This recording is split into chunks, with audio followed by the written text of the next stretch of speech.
This program features live coverage of an African safari and may include animal kills and carcasses. Viewer discretion is advised. Hello everyone, we're here at Galago Pan. There's a promise of many things on Djuma this morning, so jump on board for your live safari.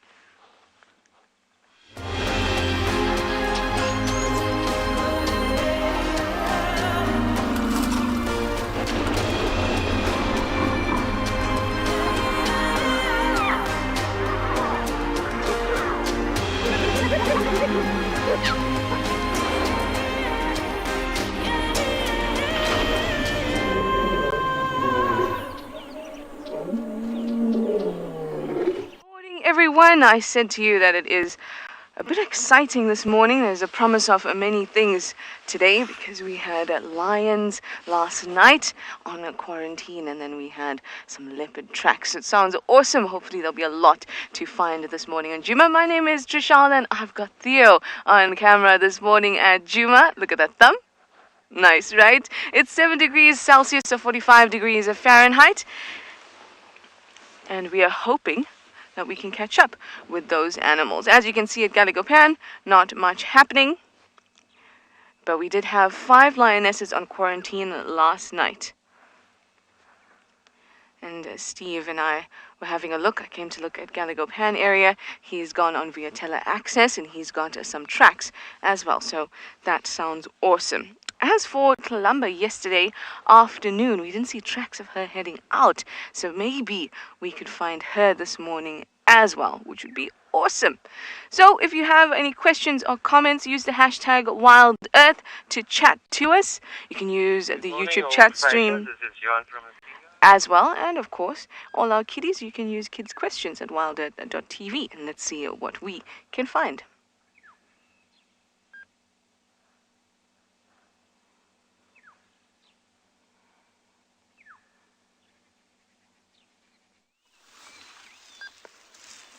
Good morning everybody, and welcome to the dawn. Welcome to the morning in Djuma, where we have found a herd of elephants. And we have found myself, Steve Volgovich, and I'm joined, everybody, are you ready for it? Craig Zammit on camera. He is back, and we are very excited to have Craigie with us. Thanks, Craig, for being here.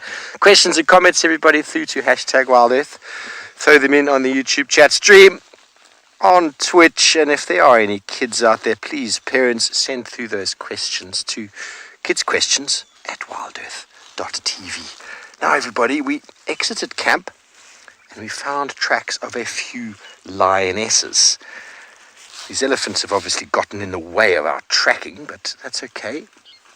I've got tracks of at least 3 lionesses still on the floor. Obviously, that's where the tracks are, normally on the floor.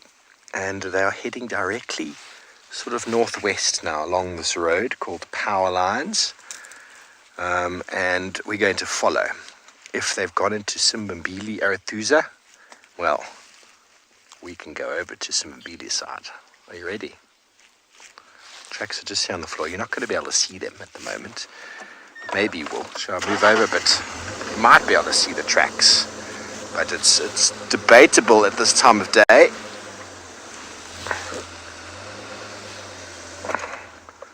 Just on the ground over here somewhere. There we go. Right there. There's 1. And 2. You can see the direction of the tracks is forward. So we're going to spend a few more moments with these elephants and then get on with our tracking.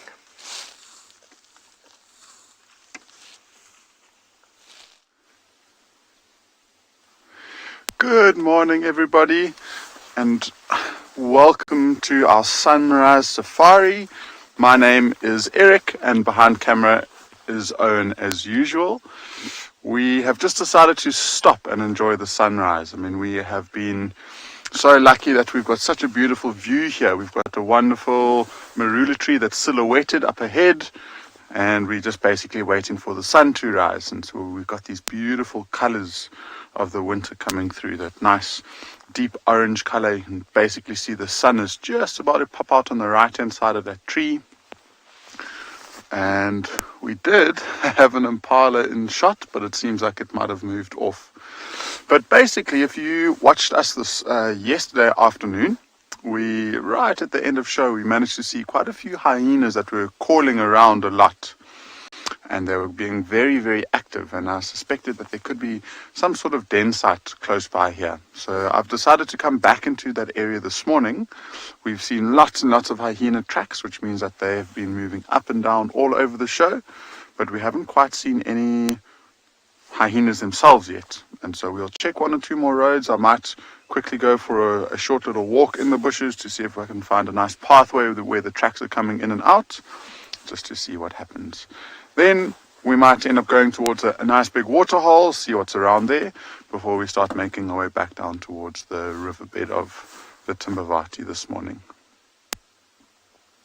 It's just one of those things. I think it's a winter thing where the sun provides such beautiful color, but then if you look in the complete opposite direction, if we go to the west and look essentially where the moon is rising, you get also these beautiful colors, and it's not really the oranges and the yellows, it's more, I guess, purpley pink colors, nice blues as well.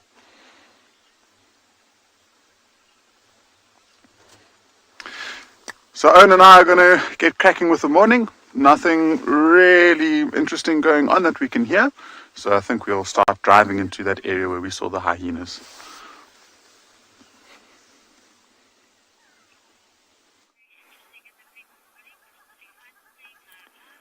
We've got something interesting here. There's a couple of, well, 3 lovely hippos that have come and joined us at Leopard Dam. Now, we don't usually see hippos in this dam, so it must be getting very dry elsewhere. It's wonderful to have them here joining us on our morning safari. Welcome, everyone. I am Michael Anderson. Behind the camera is Gerrit, and you are joining us here at Pridelands Eco Training Conservancy. And what a wonderful morning it is. Cold, crisp, sun's about to rise. Hippos have joined us. We could hear them all the way from the camp. We were very excited this morning. We raced over here to see what was going on. And yes, we found these 3 hippos. Don't know what the story is. We'll slowly unravel the mysteries. We saw their tracks. They must have come from a very far distance away. There's no other water holes anywhere near here, so it's quite interesting. But just a wonderful morning. Also heard lions in the distance, leopards calling. Full of opportunities. But as you see, these hippos are settled now. They were splashing around a little bit when we first arrived. I suppose they're very excited having found this big, beautiful waterhole. This is Leopard Dam. I'm sure you've all seen all those elephants coming down and swimming in this waterhole. Haven't seen too many elephants here for a while now, but the hippos have taken up residence. I'm hoping that they stick around for some time. I mean, like I said, there's not much other water in this whole area, so having the hippos here is quite a delight. This one is practicing holding its breath. They can hold their breath for quite a long time, 4 or 5 minutes at a time if they want to. Normally just 10, 15 seconds. They breathe like normal. Heads pop up, go down. Must be very, very cold. This waterhole is fairly deep, as you see there. Just their heads are exposed. But in the grand scheme of things, it's not a lot of water, so it probably is very, very cold. Luckily, hippos have a thick layer under their skin, which keeps them nice and insulated and warm. These 2 actually look like they're about to fall asleep. I'm not sure what the dynamic is here. The one behind in this picture is much larger than the one in front. It could be a male with a couple of females, because one of them looks quite small. Or it could be 3 young males that have been kicked out of another larger waterhole and have been walking around nomadically looking for their own little patch.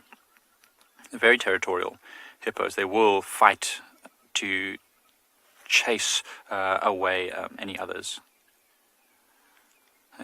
males that are in their waterhole. So this is interesting. We'll slowly watch them and see what else they do this morning. Maybe they get a bit more active. That'll be cool.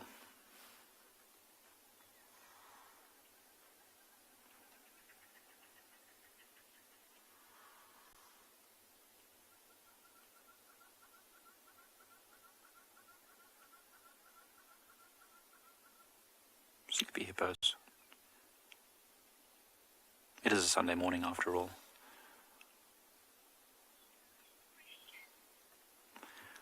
I wonder, they have a very, very interesting discuss in a second. David is asking whether hippos can smell underwater. Oh, David, they can't smell underwater. It's very interesting. I just talked about their body shape. So you'll notice that their nostrils, the eyes, and the ears are all at the very tip of their skull, at the very top end of the skull, so that they can submerge themselves almost completely with just their eyes and ears and nose exposed. When they go underwater, they actually seal their nose. Their nostrils close up, and they also sort of close their eyes. They've got they have a membrane on their eyes, but the nose is closed when it's underwater, so they cannot smell underwater. They have a great sense of smell.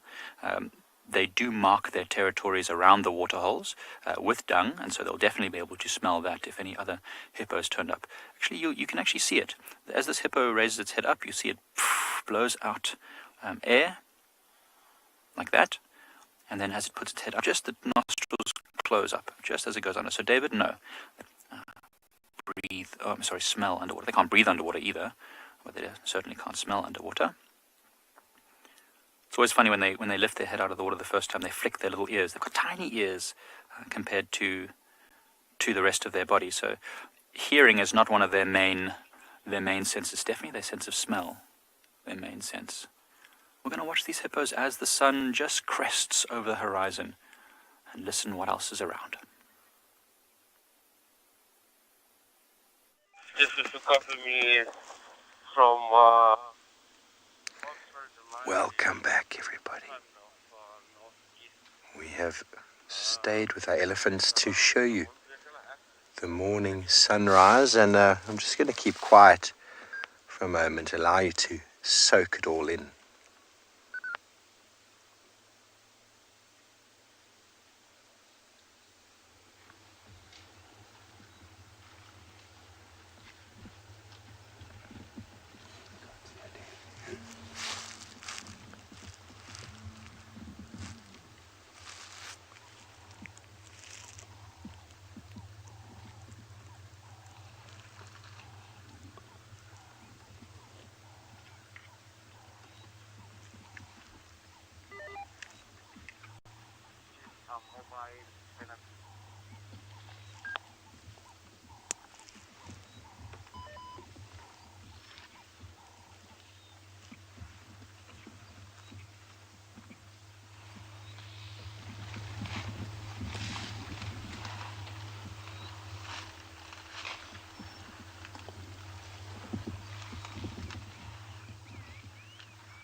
Beautiful morning to all of you.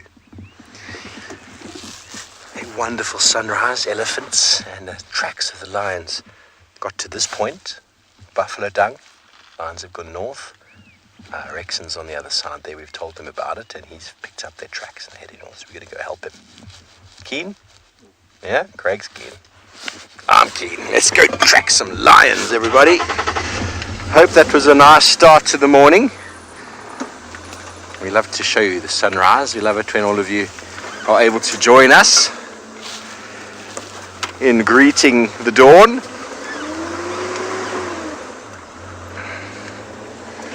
Elephants all over the place here. 3 or 4 lionesses, it seems. Doesn't mean that the rest of the pride's not hanging around.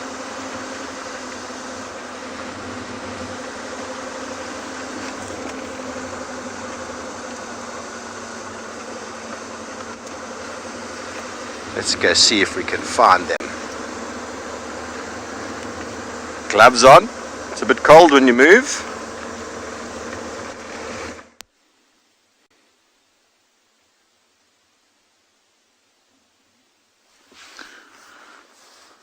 So this giraffe has just stumbled into our sunrise, making it very, very picturesque, especially because it's the sunlight at this angle is just providing this beautiful golden rim around the giraffe. So we're getting some very, very cool shots, and Owen has been directing me and placing me in the spots that he wants, and he's having a lot of fun playing around with this lighting this morning. And these giraffe, I mean, we haven't moved too far from when we were first with you. And we've just got this one giraffe who's now walking out into the open, but behind her there are quite a few more. I've counted 4. Look, even in this light you can see, if you look closely at her nose, and when she exhales you'll be able to see the condensation and that little mist cloud that comes out. And just look at all of the hair around her chin. See, the sunlight is just showing. Oh, and there's some saliva. Jeepers. That is a long string of saliva. It's going all the way down to the ground. Let's see. What is she going to do? Watch her carefully. Oh. I'm fairly certain there must have been something on the ground over there. I mean, sometimes they might just lick the ground, especially if it's very salty soils. But a lot of the time they'll bend down and pick up a bone to chew. And that will basically just get as many of the minerals that they lack in their diet in as possible. So let's see, where are the others? There's one more walking, following her. And then it also out in the open at the moment. So it's really cool, especially, I mean, if you consider a giraffe, it's a herbivore. It really likes moving and browsing in these dense thickets for most of the time. So to see them out in the open and watch how they walk unobstructed by bushes in front of it is really cool. And just the way that they walk is quite funny, how both legs, right legs, left legs move at the same time. Usually it will be one left, one right for most other mammals.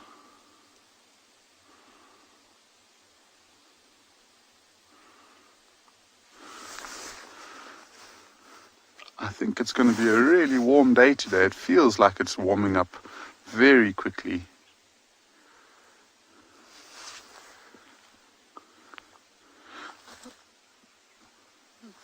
And there's a youngster that's just about to come out further to the left of where the females came out.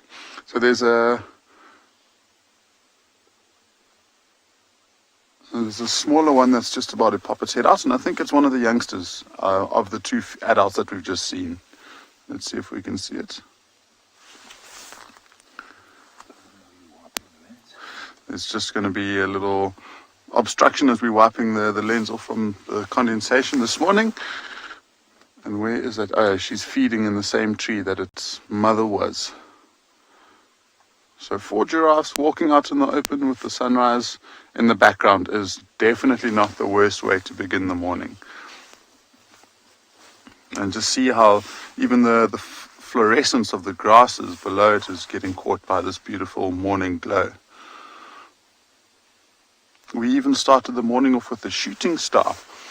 We saw one out of the corner of our eyes. It was really bright. It was actually towards the east, so the sky had already started to lighten up, and we just saw this flash as the shooting star came across our field of view. It was really cool to see.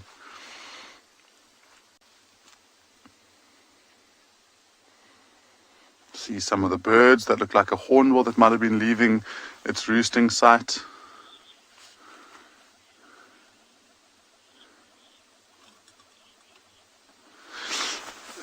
So Sassy Cassie giraffe will tend to mostly chew bones to get some minerals that they lack in their diet. And so things like phosphates and calcium are probably some of the minerals that they're most after.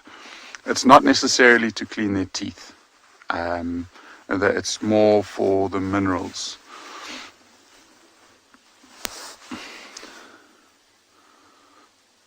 And so, I mean, different animals have got different ways of getting minerals into their system that they lack. I mentioned sometimes they will lick the soil, sometimes they chew on bone, sometimes, especially if it's a youngster like this, and some antelope species will actually feed on the feces of the mother to get some of the bacteria into their stomach that they might lack as a youngster.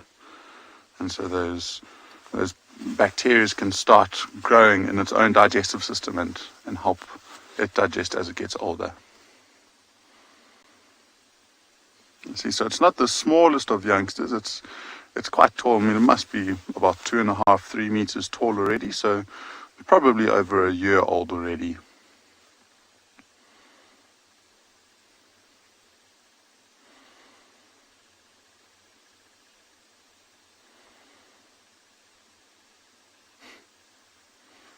It's almost like it's just noticed us now.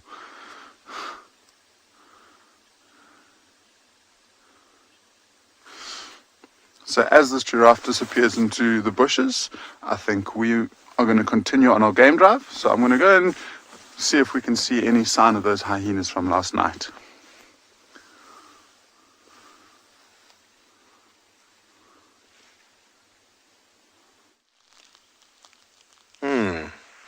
Wonderful to see giraffe in the early morning. We are really being hindered by traffic jams on this Sunday morning. So it seems like it is the Elephant Convention Day. We've all come together. This is the third herd of elephants we've now encountered. Look at little cutie on the right there, Craig. Look at him. Oh. Now everybody, I often talk about this and understanding elephant behavior. Look, the little one on the left is going to come push him around now. Elephant behavior. If you come to a herd and you're driving in your own self-drive car in the Kruger Park or something like that, and you find a herd like this spread out and the youngsters in the open, switch off your car and just enjoy. There's no negative behavior here. If the animals didn't like you, you would not see the babies. It's a very good tip. Elephants are the one animal that many people who drive in the parks are very uncertain of. They're very big, and they can squash you if they want to. They're not really trying to squash you, but if you don't understand the nuances with regards to what it is that they're telling you, you're going to find yourself in a whole lot of trouble. They're feeding, they're spread out, they haven't made any noise, they're all slightly moving, and the babies are visible. 100% fine to even get a little bit closer if you seem to be far away. If you're driving along the road and you come to them and they're on the side of the road like this, just switch off. They might even walk all around you. They're not going to be calm and then suddenly walk up to you and start pushing you around. It doesn't work like that. Their reaction will happen the moment they hear you, the moment they see you, if there's going to be a reaction. It's important to know that.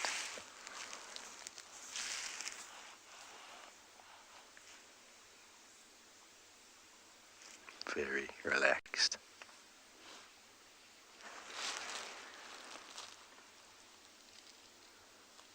Now it sounds like Shashala is going to be lucky. I don't know if she's there yet, but the tracks of lions we're following is 3, possibly 4 lionesses, and I think 5 lionesses with cubs have been picked up on Cheetah Cutline. Trish is nearly there. And it sounds like the rest of the Nkuhuma pride, which means that we were talking the other day about pride dynamics and about feeding. And it's possible that the adults are with the cubs, and or we'll have to see when we find them. And some of the others have gone off feeding, because it gets quite messy when you've got all these cubs trying to feed. You just want to go have an impala all to yourself, you know what I mean? Just a quiet impala on your own or with your 2 close mates. Leave the kids with the auntie for a night or 2. Everybody needs a night away.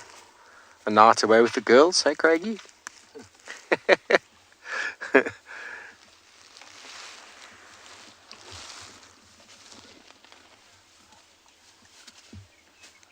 Oh, Bryce, at the moment, I'm not sure on the exact number, but I think it's over 20,000.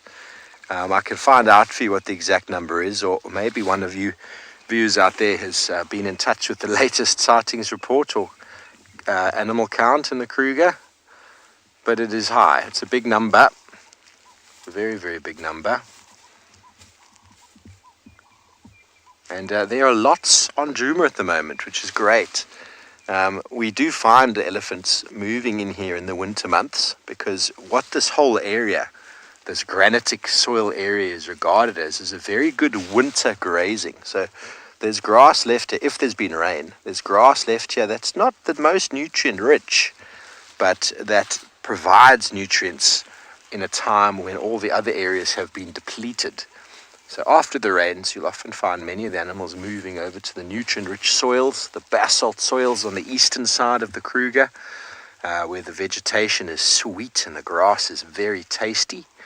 And then as the winter sort of drags on a bit, many of them move across to these western properties where there's adequate water and there's also grazing that hasn't yet been accessed. And so you can see the grazing that's happening right now, and they're pulling up the grass so as to get the roots. Ellie, you want to know if elephants give birth to twins? And I think it's been recorded. I've never personally seen it, but it is a question I've been asked before, and it is something that has happened. I think many animals have the potential to have twins, but what a process that would be, having to look after two little ones. I've never seen it, but I believe it is possible, as with many animals that do double fertilization. But probably the babies would come out even smaller than they do. But, oh my word, twin elephants. I don't think there's anything cuter. You agree, Craig? Yeah. Okay, so we talk about fire all the time. And fire, you see this vegetation, this grass here. Leave this another season and it doesn't get eaten, and it will start to fall over itself. It will start to provide shade. It will start to actually cover the grass. And that leads to what we call moribund. Now, moribund is quite important because, well, should I say there's a negative impact of moribund because grass doesn't grow if it's shaded. Some grasses can, but many grasses will actually die. And if you want to test this experiment and you've got some lovely green lawn outside, go and take a carpet or blanket or cardboard or whatever you want to and go and lay it out on that piece of grass and leave it for a few weeks. See what happens. It's going to die. And if it dies, well, it dies. And so that's what the moribund does. It shades the grass out. And so many animals actually facilitate the opening up of that grass through their feeding. Oh, Craigie, that little one at the back's coming through. That little baby. Here we go. And so the moribund is removed by grazing. That's why zebras and white rhino are so important. White rhino hippo are very important mega herbivores because they just non-selectively feed on everything that is available. Your smaller animals, including wildebeest and impala, are very selective. They're looking for just the good stuff in amongst the rubbish. And elephants can feed on the entire grass pasture. So they'll actually rip the whole grass part up. The grasses, in adaptation to fire, have absorbed all the nutrients into the ground, into the roots, and the elephants are accessing that. And it's why we call fire such an important ecological driver out in these systems. It is referred to as being a non-selective grazer because it'll burn all the grass. Selective grazers, steenbok, the wildebeest, impala, are very concentrated. They will feed on only the beautiful little parts, whereas fire is non-selective. It just burns. Some things it doesn't burn due to it's unable to get to it, but when it burns, it is not at all concerned with what fuel it's got. It just burns it. And so fire, very important for removing that dead layer and then allowing the green grass underneath, now free of shade and material on top of it, to flush and come out beautifully for the next season.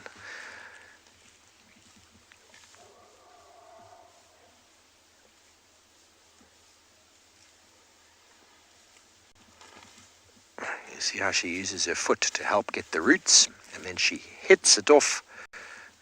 Oh, you didn't, sorry, I was watching her. They use their foot and then they hit it to get all the sand off. No one likes sand in their food.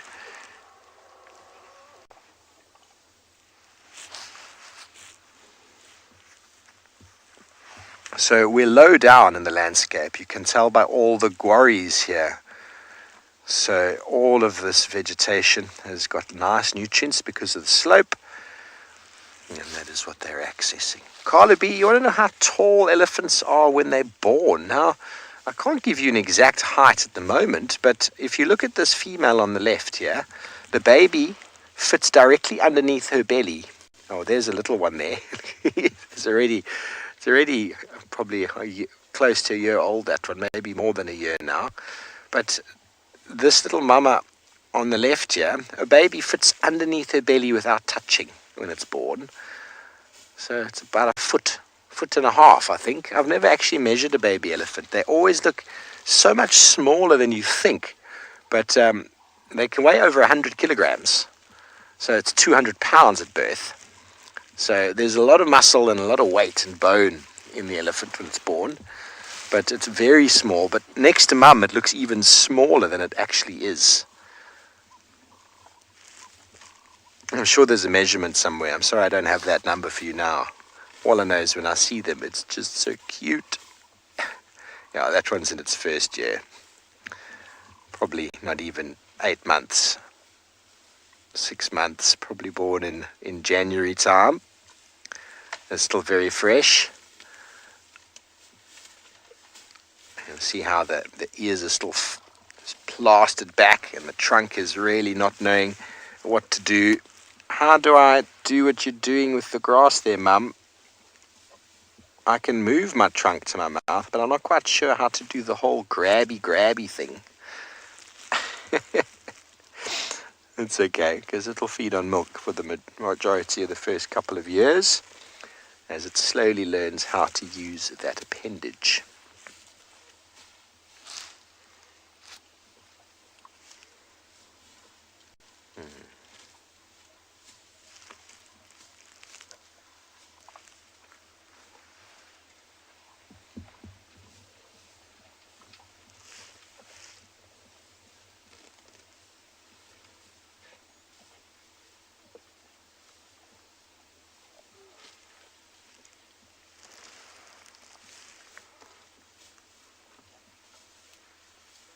Non-stop feeding machines.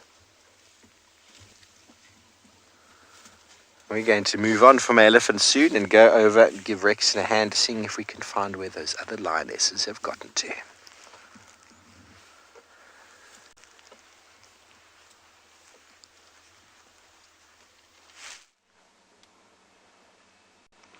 Look at what we've managed to find here.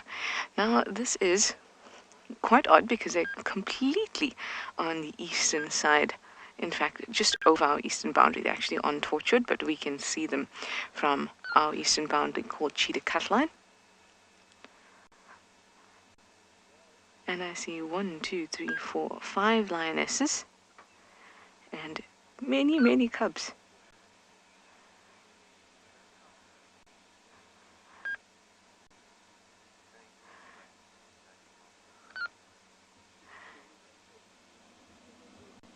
Just gorgeous. So I wonder if the tracks that Steve found were these guys coming all the way here. Because last night at about 9, I heard that they had a kill on quarantine. Something very small that they were chomping on.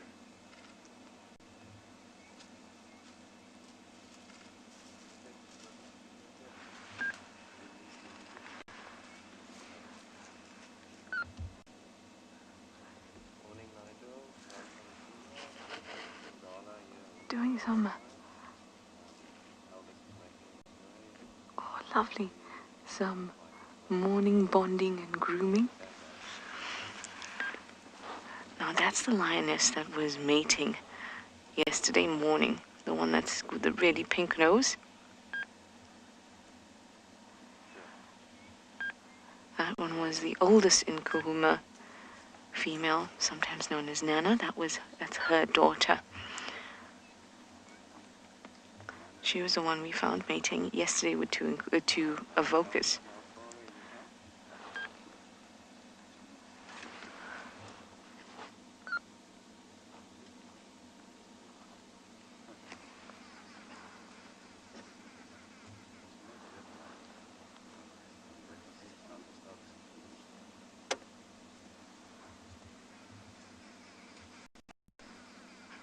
I see 1, 2, 3, 4, 5, 6 cubs.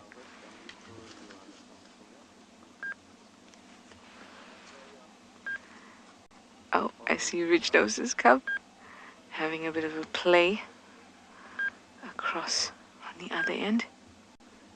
So 7.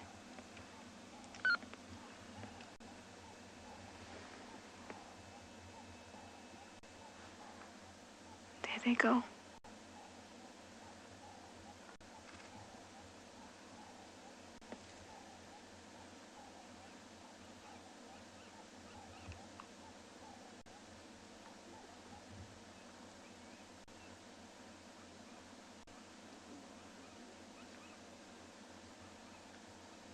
What an amazing way to start off the morning.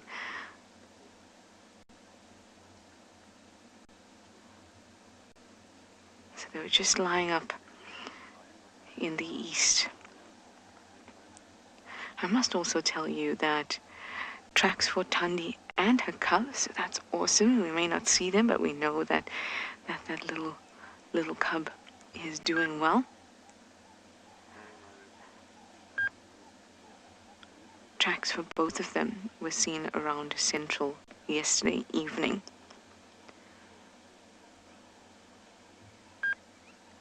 Ah, look at that.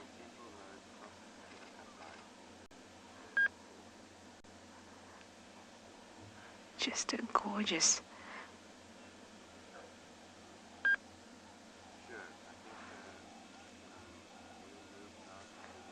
Oh.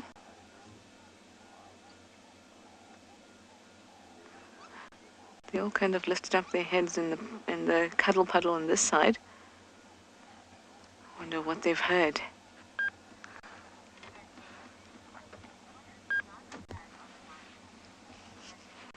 Lynette, you'd like to know what the lifespan of a lion is? A lioness has a greater longevity, about 12 to 15 years. Male lion is more around 10 years old. And that's because of the fact that males are more susceptible to getting injured and dying,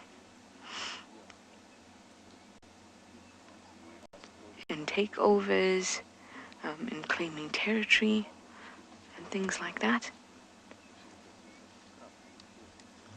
Male lions have a tough life, a really tough life. And the little boys in this group it'll be a difficult time as they grow, but of course we wish all the best for them. Males will leave the pride and form coalitions, while the females will remain in their pride. Sometimes I look at Ridge-Nose's two boys and I think, I really wish all the best for them because they have a tough road ahead. It's not easy being, especially a male lion. So much competition.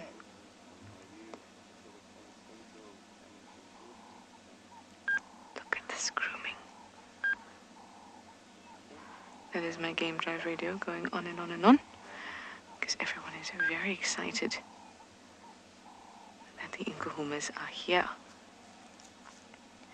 I must say, the last time that I saw these guys, they looked a little bit more patchy with mange, and they look quite good, I think. I remember it was Purple Eyes. I think it was Purple Eyes. Little cub was looking quite bad at one point, but I haven't seen that cub here yet.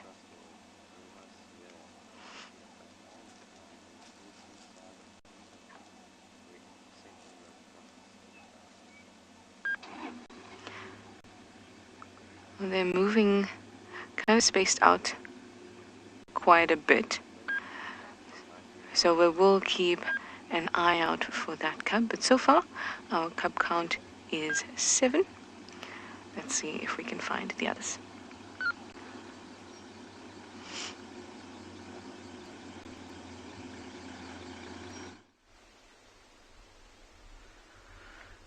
A very good morning to everyone from all over the world watching this morning. My name is Clive, and we are on and Beyond Phinda Private Game Reserve And behind the camera today we have Marcel. And the first animals we have come across today are some beautiful zebra.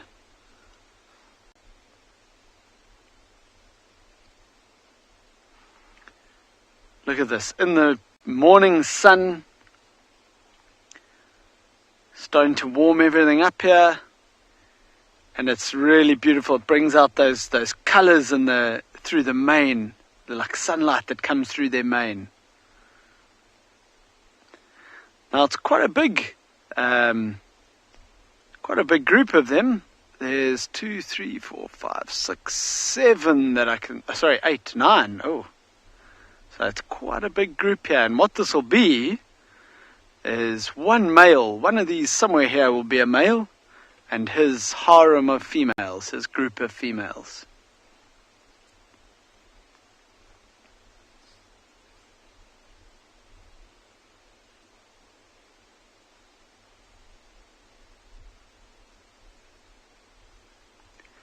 No little youngsters in this group like Trishala's lions she just had.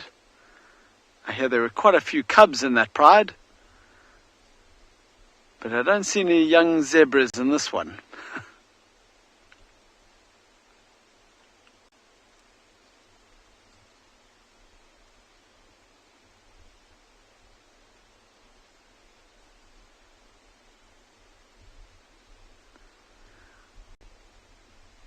You might be able to see that it's actually quite windy here at the moment as well, which is strange for early in the morning like this. Normally the early mornings are relatively calm, but it's quite an icy little breeze we've got blowing over us here.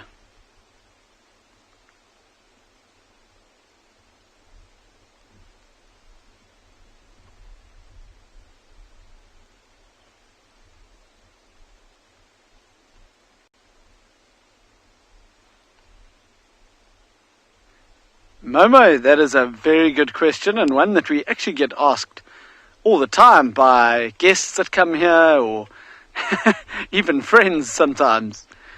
And there's no real answer.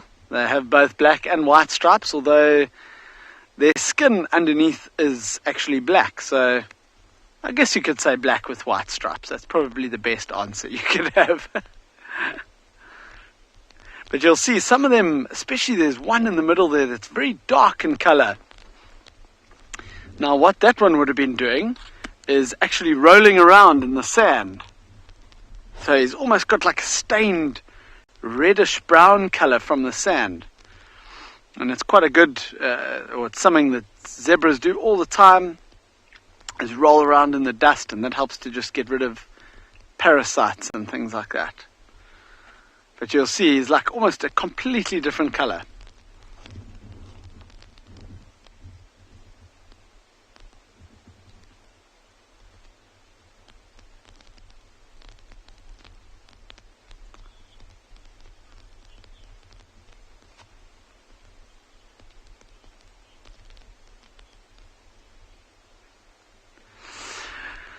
H. Worky, you're asking if these zebra stripes will go grey with age. And no, up until a zebra is old, they stay black and white.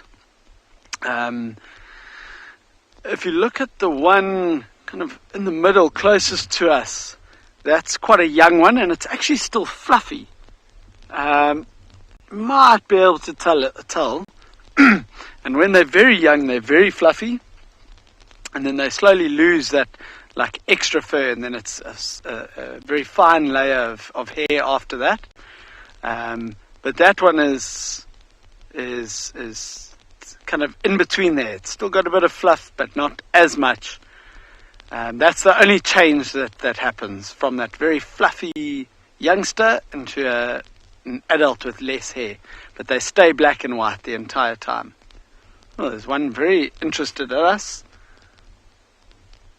having a good look at us. Look at those beautiful shapes and patterns on the front of that zebra's face.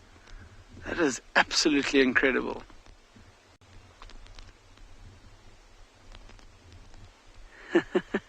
Coming a bit closer.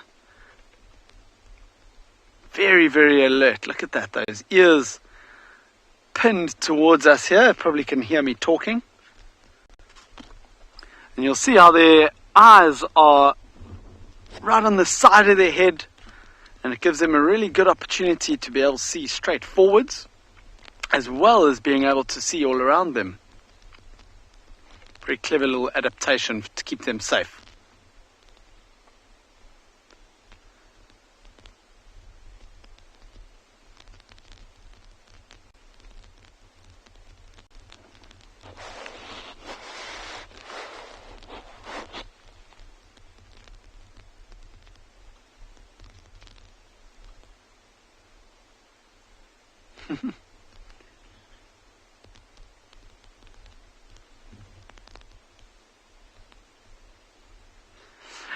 Butterfly, when a zebra is born, it actually comes out already with fur on and stripes already.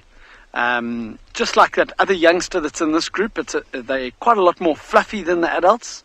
Got a lot of like excess hair, but they still come out black and white, which is pretty amazing.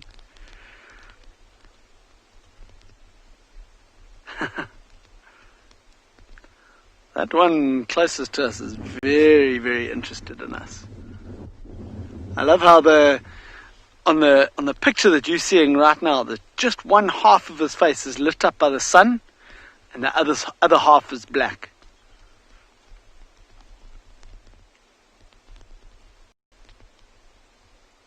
And that little mohawk of hair between the ears.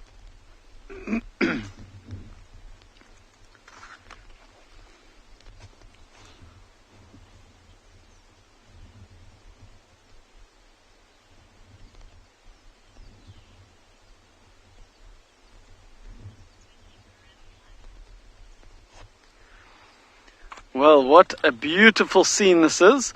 Our plan for the morning, though, is to try and find a pride of lions, Biola Pride in particular. We haven't seen them in the last few days, so we are on a mission this morning, and that's what I'm going to be doing. But in the meantime, we'll let you carry on with your safari.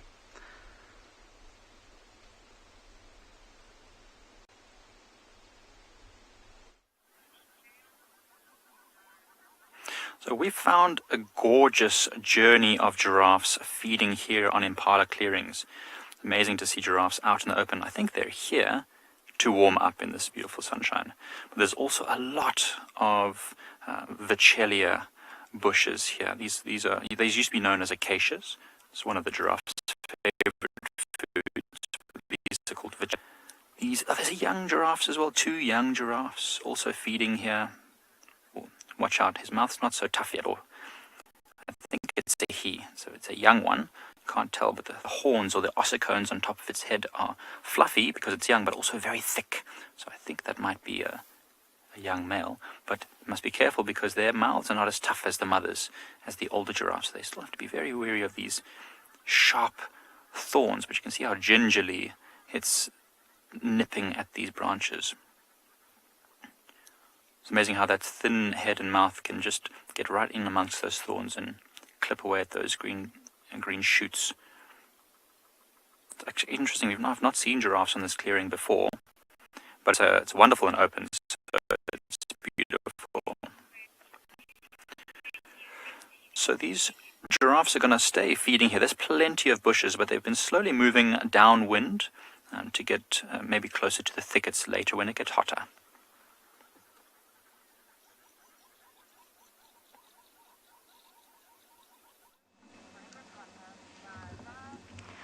Well, our Nkuhumas are starting to move further east into Torchwood.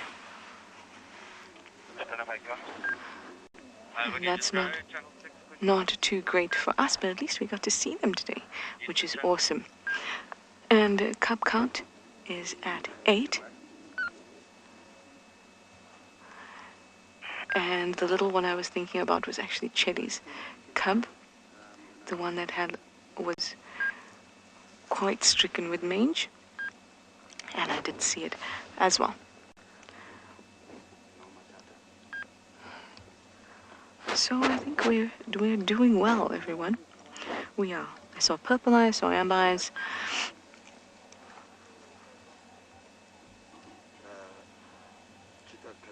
Very, very nice. They look super, super peaceful in that patch of sun. And I love the wintry colors of the bush at the moment.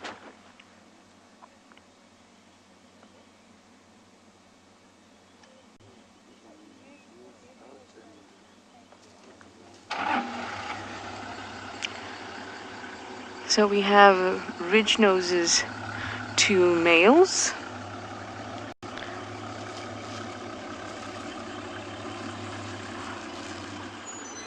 Cheryl, you'd like to know what the gestation period is for a lioness. The gestation period for a lioness is about 3 months, or just over 3 months.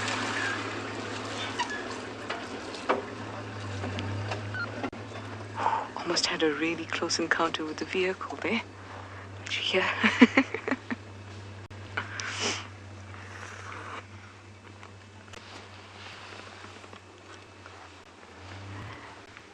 Well, that's good for us because I actually thought I would need to move out.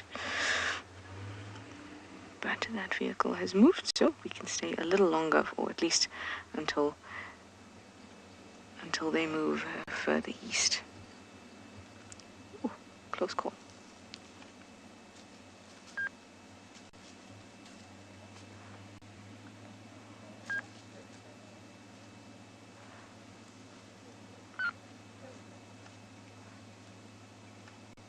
Oh, there's amber eyes.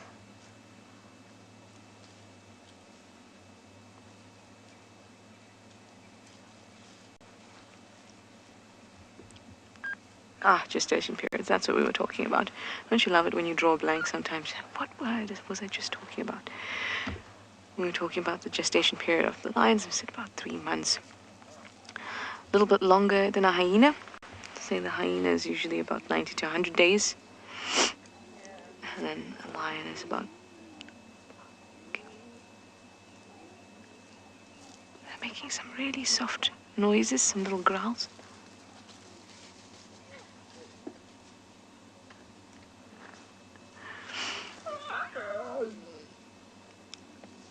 How was that?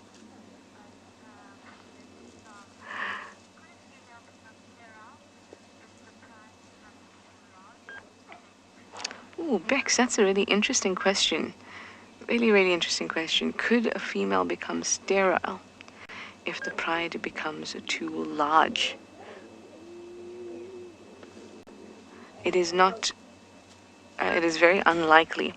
And that's because even though they'd be working together to make sure that their genes collectively are being pushed forward, an individual also cares about their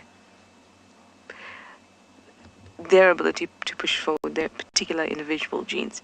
And for them to become sterile would basically make them biologically useless, for lack of a more kind term.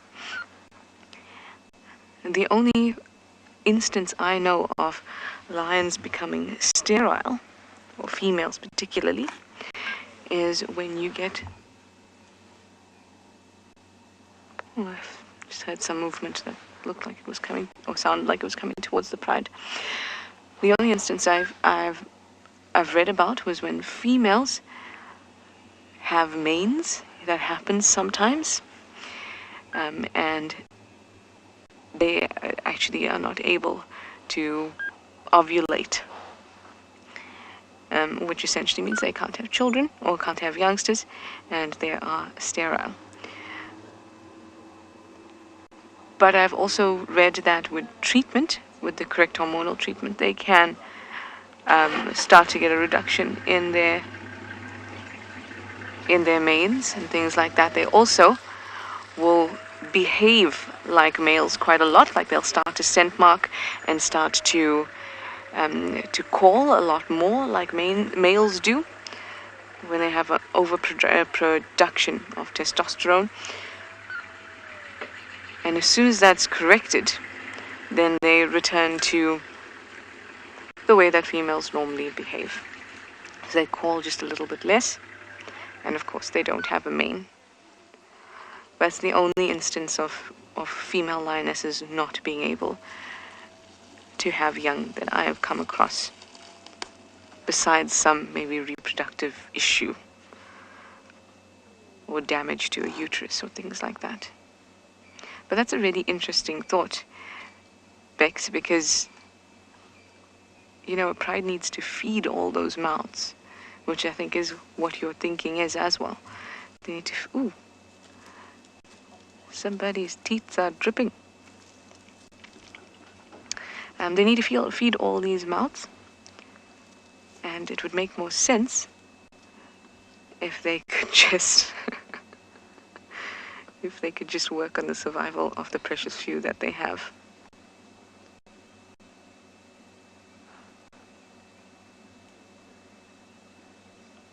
It's a really, really interesting thought. If you have any information on that that's different, please do let me know.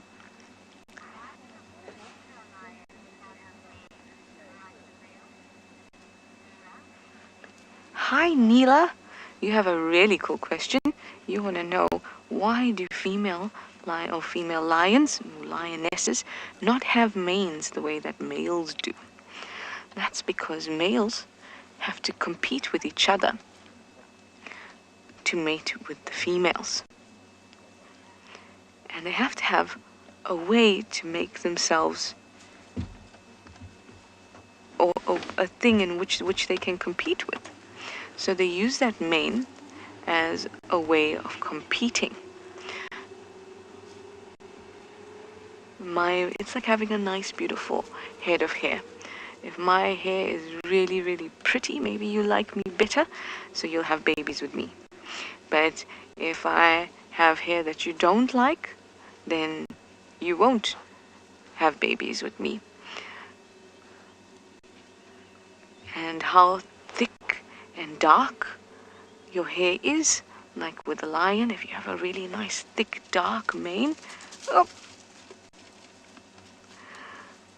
coming through, then the females will say, oh, you must be very healthy. Because if you're not healthy, you can't grow nice long hair or nice long mane, can you? So you must be very healthy. And you must have good genes. So I would like to have my babies with you. But males don't do that, don't need to do that for females.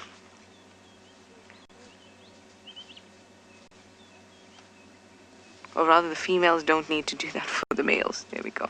So they don't need to compete for males. Males compete for them.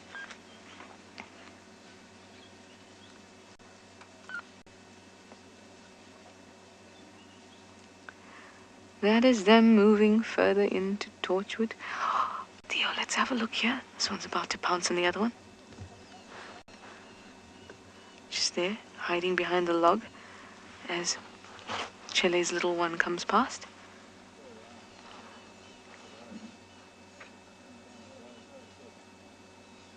This one has been so playful, trying to pounce all over. Oh, so much happening, so much running. Look at that. Look at that. Well, I'm going to sit a little bit longer and see if we are lucky enough to actually be able to get one more segment with them, because they're moving further east and into Torchwood. But let's just sit tight and see.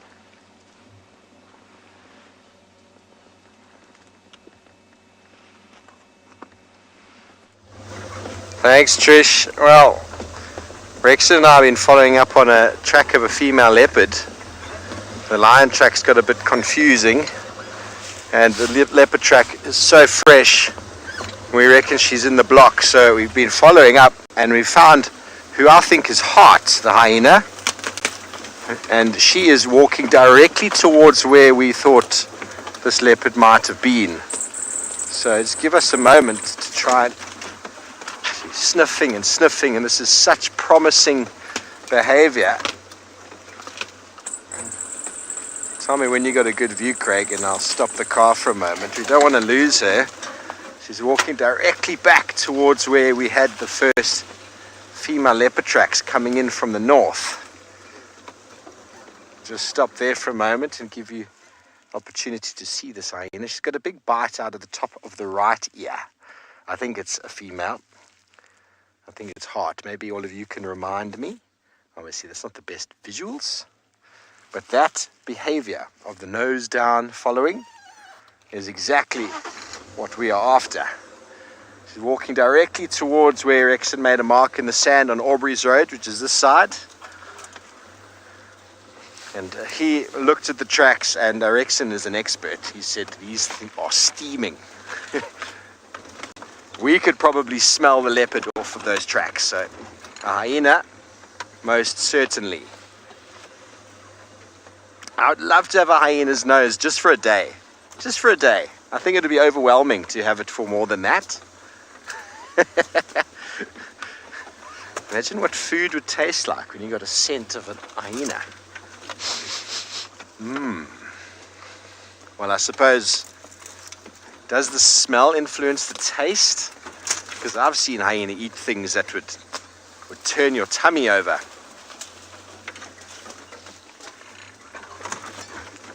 Now, I was talking about the grass and how densely vegetated it is at the moment. To try and track a leopard through here is nearly impossible. You've got to follow the game path. You've got to then estimate where she might come out on the other side. And if she doesn't come out, then you've got to somehow find a hyena to track her down for you, which is what we've done.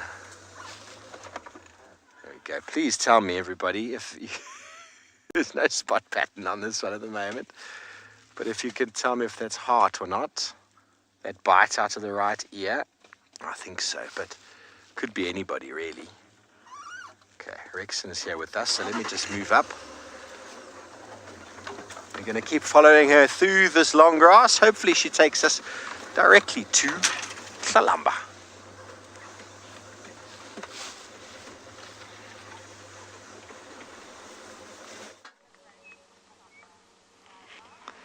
That would be awesome. I'm just looking at this lioness who has a terrible limp, but I cannot tell who it is in that thicket.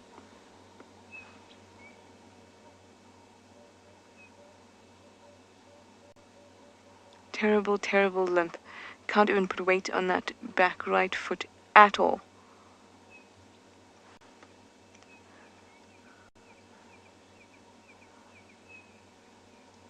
Look at that.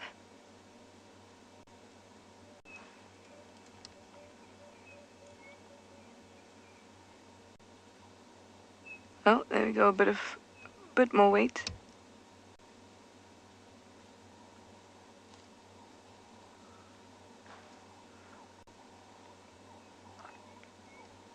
Yeah, sometimes they just sit awkwardly for a long period, and in much the same way as we would sleep awkwardly and get, a bit of a tight neck or back or something like that. But that did look a little worse than what you would have. It was a simple injury, like an awkward lie down. Well, that's it, folks. Off they go. Those are the last two stragglers. They have now into Torchwood. Completely out of our view.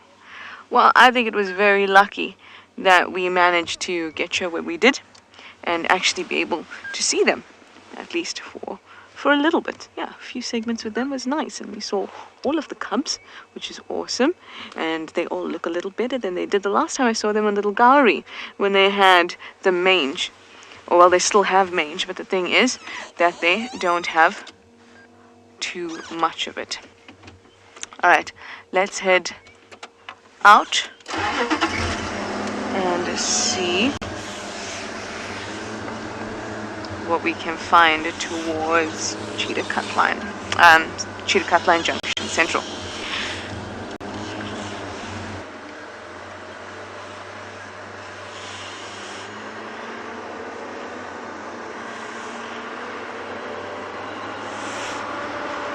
Whew. Smells like lion.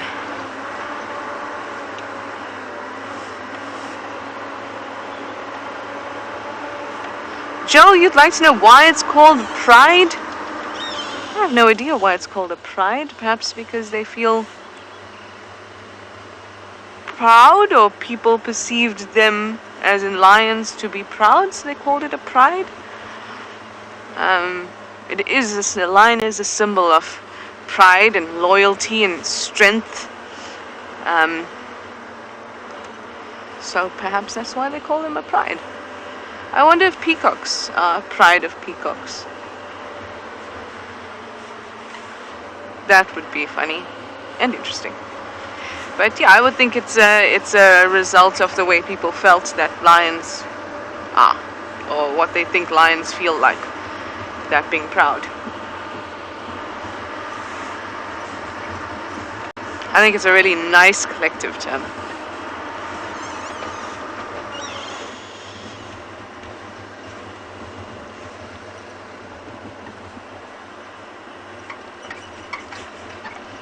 Also a great symbol of courage, and it's been used throughout the ancient world.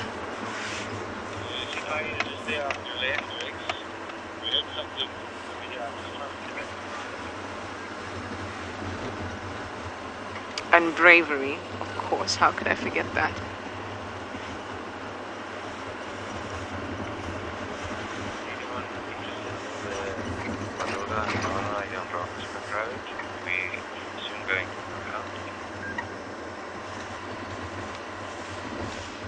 So it sounds like the males are somewhere around here. The invokers.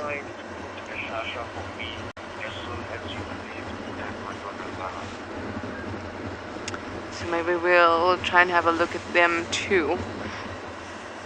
But considering that the rest of the pride has moved into Torture, it's only a matter of time until they also decide to move.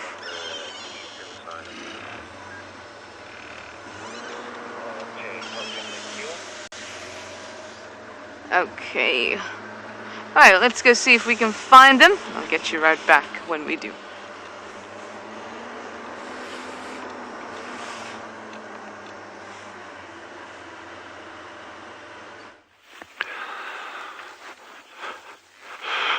Good morning from another spectacularly stunning day out here at Swalo Kalahari.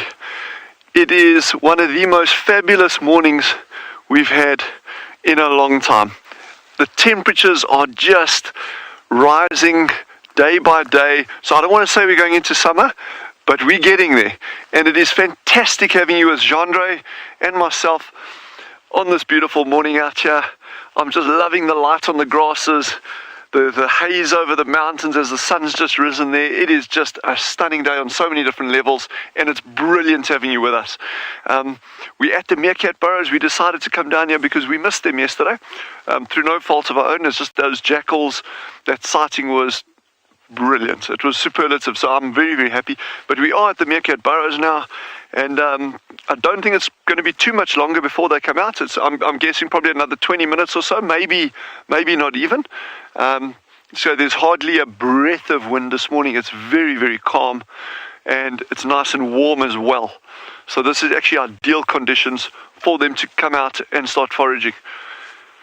So coming back to what we were chatting about a couple of days ago, I was really concerned about these pups and those massive cold fronts that had come through here, going down to these super, super low temperatures, well below freezing. But I'm now very happy that we've passed that point. I mean, we can still get another cold front, even extending right into September. Sometimes we have these cold snaps. But now it shouldn't be too bad. The one challenge that this group is going to face now with these pups is that the foraging, in theory, will get progressively worse the further we go into the dry season. And the real crunch time out here in the Kalahari is beginning of October to the end of October, when the temperatures are spiking.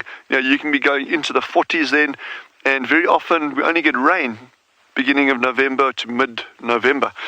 So that's really going to be the crunch time. So although we're thinking in terms of just cold temperatures, the real push for these guys in terms of foraging conditions is going to be, as these temperatures have spiked, you still haven't got rain. A lot of the life here is going deep, deep, deep down, and there's very little above ground insect life. So These little guys have still got a long way to go, but I'm very, very optimistic now. Those cold snaps are what kills small things out here, little and compromised animals. So I'm happy that we've passed that point.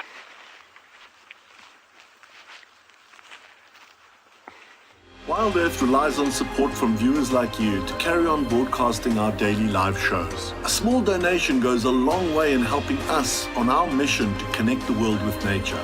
Please visit our support page to see how you can help and become part of the Wild Earth family. Thanks, Dylan, and welcome back to Djuma, where I'm almost certain this is hot, but please, if you can tell me, everybody. She gave us a bit of we thought that there was something going on. We thought there was a leopard nearby. We had a look around. We almost heard some crunching, and we couldn't find anything. She's moved off, and she's found what looks like an impala skull, which she's now enjoying, an old one. This is old crusty impala skull.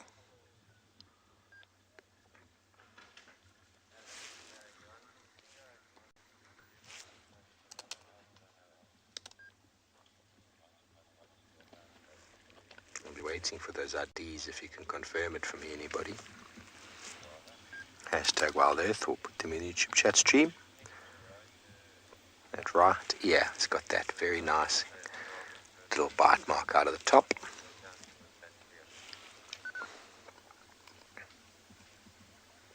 This is how hyenas originally formed on the landscapes of the sort of the Asiatic Europe continent, feeding on the remains left over by saber-toothed tigers. They filtered into that niche of feeding on bones, and that's why they designed such a strong jaw. It's to break bones, to access the marrow inside, parts that the saber-tooths were not able to. And so with that niche filled, they remained a scavenger, and then some of them, namely the spotted hyena, became a very, very efficient hunter. Oh, here we go. I've got a bone. I thought it was a skull a moment ago. I don't know anymore.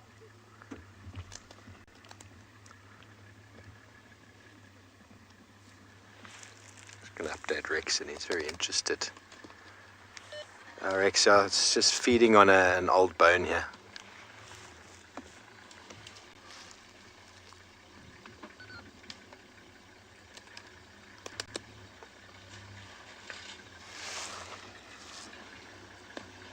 Times are tough, everybody. Hyenas are still able to eke a living out of the environment. The Masai Mara and Kenya Serengeti system, for example, there are carcasses that remain there for a long time. Vultures pick them clean, lions can feed on what they can, and then hyenas can come back at any time when food quality is low and eke a living out of larders of bones all over the landscape.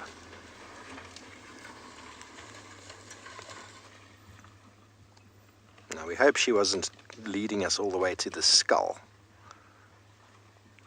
I think she might finish it and find us this leopard. Here we go. That's my girl. Take us to the leopard. You see, she's suddenly got like an idea. I'm going to go that way. I'm just going to hold off a moment and let her go a bit further. You can actually see some nice images. See, the nose is working once again.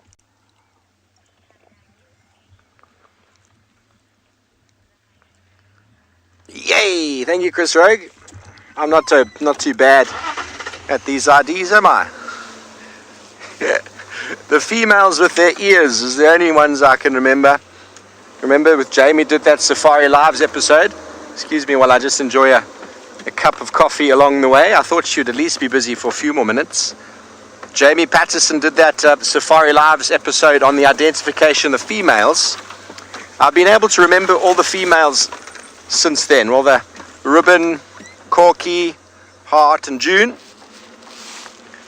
But the males, she never did one, so I've really struggled with them. But that's why we have you wonderful viewers. And tap into your ID kits as well.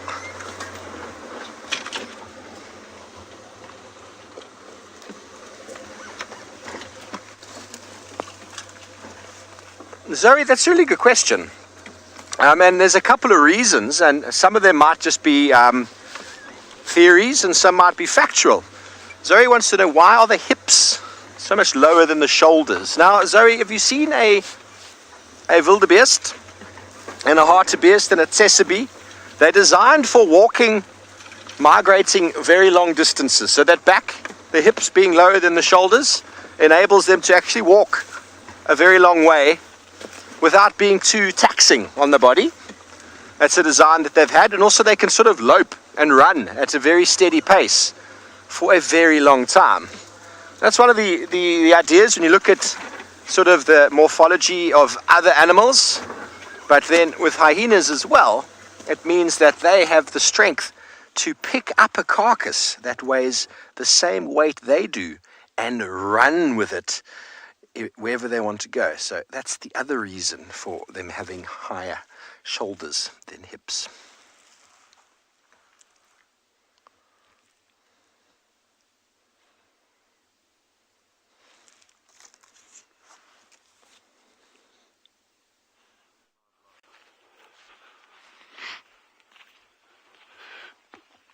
So the meerkats have just popped out. I said, I think 15 minutes, 20 minutes. Anyway, they popped out 10 minutes earlier than I said so. But I wasn't talking about the first one. I was talking about the last meerkat to pop out. Will be in 20 minutes. But you can just see the difference now with this warmer weather. And I think there's going to be some good activity today. Yes, there's tons of rodent tracks all over here as well, which is interesting. These are probably these gerbils and things. And there's no other sign of big predators around here, which is great news for the meerkats. And obviously, Veronica, meerkat habituator, she spotted another African wildcat this morning, much to my joy and dismay at the same time. But that's quite far from here. Well, it's about 1.5 kilometers southeast from where we are now. But it just shows these African wildcats are around. I just need to put in a little bit more effort to actually find them for you. But we will. Have no fear. At some point. So I'll to give you an indication of just how little wind there is, if you can look at the sand.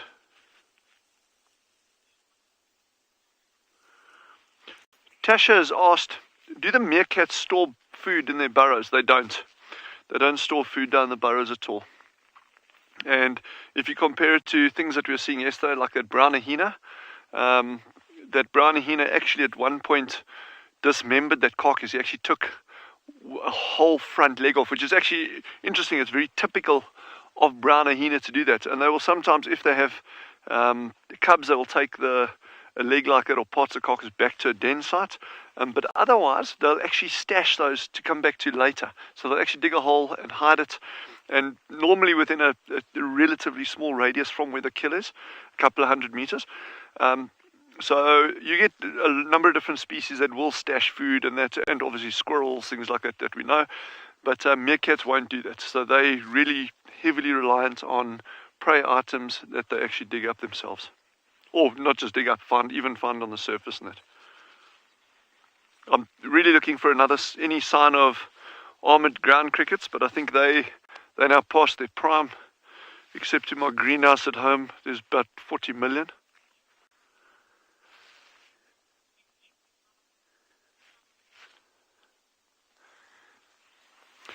Lazidep has asked, are meerkats in every burrow here, or are some of these burrows empty? So in the system over here, there's probably about 20 burrows, maybe slightly less than 20 burrows. I can do a bit of a count just now, using all my toes and my fingers. But with this group of there's only 6 adults here. So essentially it's the adults and the sub-adults, but they're all big functional meerkats, so they're adults. There's only 6 over here, and then the 5 pups. But they don't necessarily stay in the same burrows. Normally they'll go down it, but remember, some of these burrows are actually connected underground. Okay, so when we talk about burrows, you get the main burrow system, which encompasses all the different holes, and then the individual burrows are what we're talking about. So where these two meerkats are sitting, it may be connected to the next burrow in front of it or one to the side. We don't know that. We don't know what's going on underground. But so they'll be sleeping in a group together, but they can pop up at different burrows, yeah.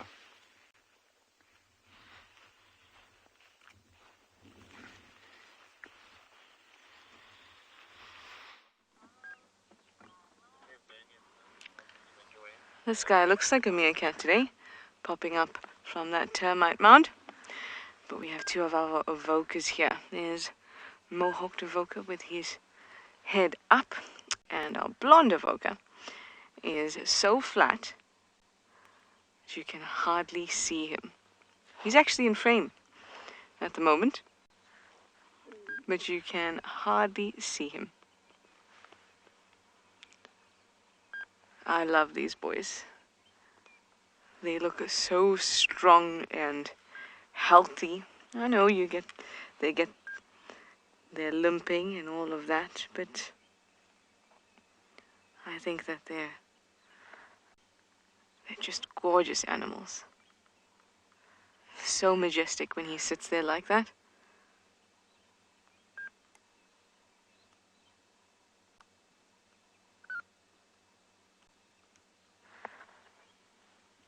He's been having a couple of tummy issues. He's been eating some grass and also been heaving.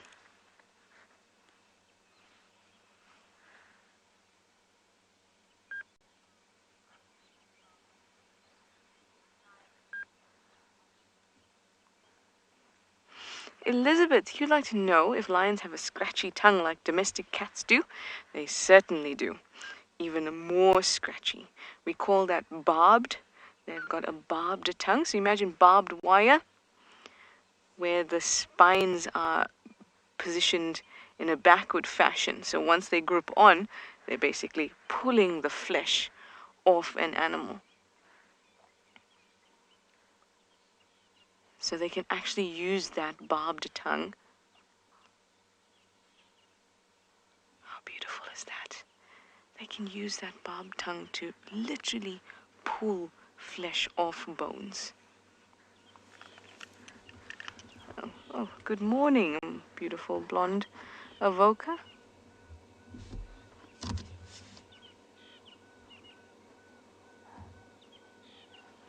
You can hear alarm calls behind me, but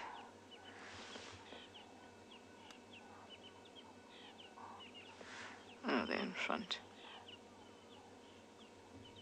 They would be at these lions then. If they're behind me, I thought it would be pure talent to be able to see these Avokas and alarm at them.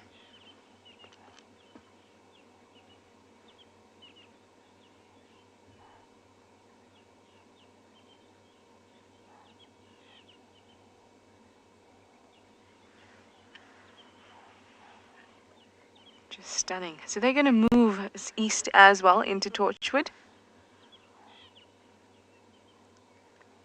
And they're going to follow the pride, possibly continue mating with that lioness. The one with the gorgeous pink nose.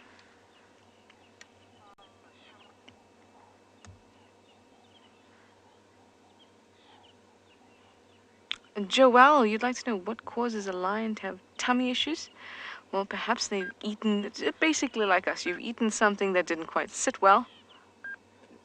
There he goes again. Or something that's a bit rancid. In the case of lions, it's more possible than it is for us. And they could have just eaten some sort of bacteria that didn't sit well with them.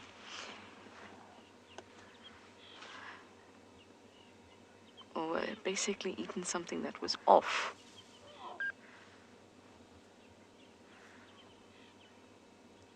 And the way that they deal with that is to have a bit of vegetation, have some grass,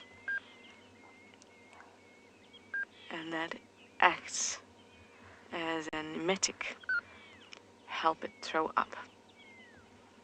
He's been heaving a lot, chewing on some grass and then heaving.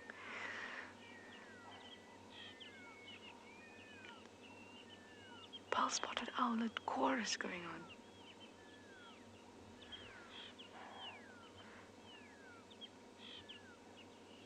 Just gorgeous.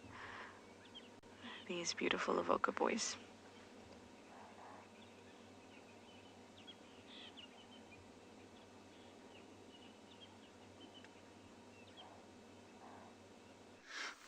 We have come down towards this waterhole to see if there's any activity going on, and surprisingly not too much life is happening.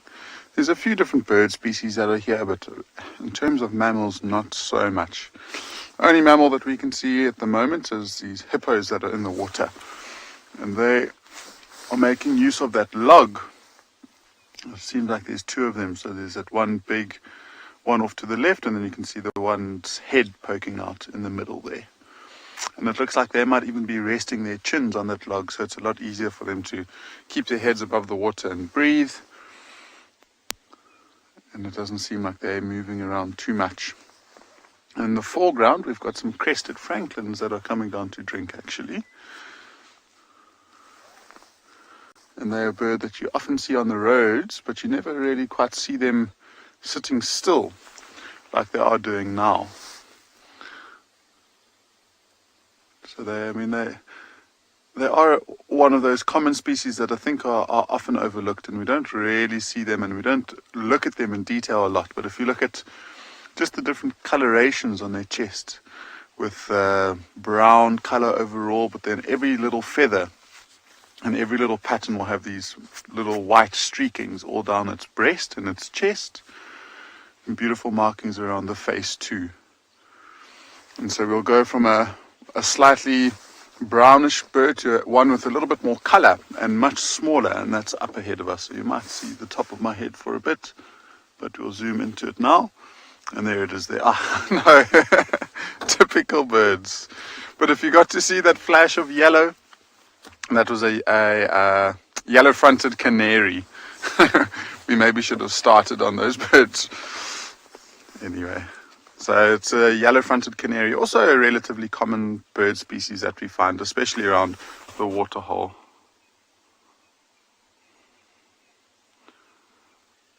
I find this bush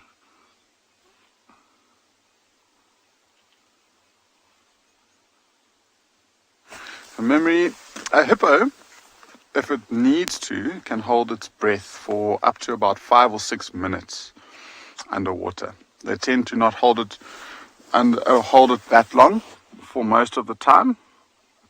And there's actually 3 hippos there. I only noticed 2. And so most of the time, I mean, if they're moving from one spot to another, they walk on the bottom of the water. And so they sink down and they basically trot along, and then they'll hop up to breathe, and then they'll drop back down again. And so they are capable of holding their breath for very long, but they tend not to if they've got the choice. They like to keep their heads up above the water, and designed in quite a special way. I mean, if you look at their nostrils, their eyes and their ears, they're all at the very, very top of their heads. And so, especially when it's hot, they don't need to expose the back of their backs and their bodies to breathe. They can literally just pop their heads up, take a breath, have a quick listen, look around, and then they can drop back down into the water.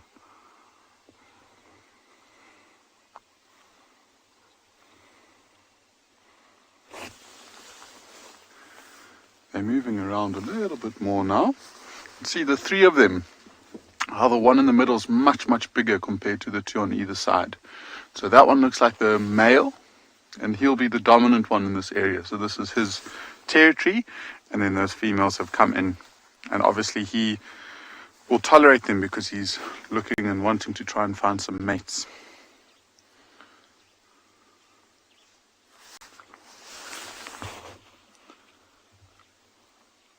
This waterhole, I mean, is slowly but surely drying up.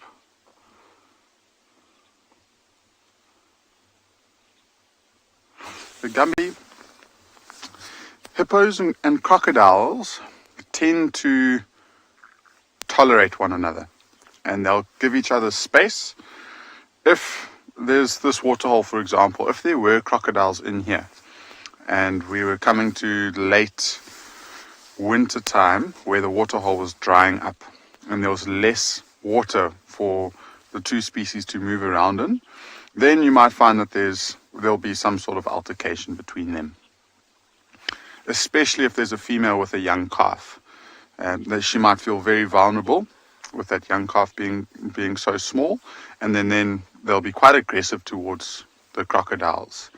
But I think just because of the sheer size of them, those big powerful jaws, hippos tend to have the upper hand most of the time when it comes to hippos and crocodiles. And so I guess as long as they give each other space, they'll tolerate one another.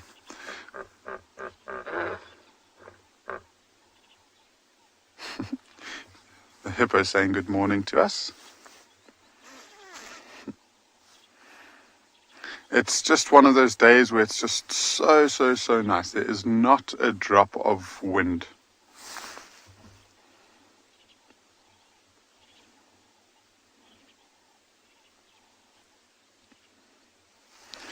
So Ziggy, I guess it's pretty much the same when these hippos and crocodiles come around. And this waterhole is big enough for elephants and hippos to move around in without really bothering one another. But because elephants are the bigger being, the hippo will have to move away from the elephants. And so you'll probably find if a herd of elephants came down to drink in between these two logs where the hippos were, the hippos will probably just move off and carry on.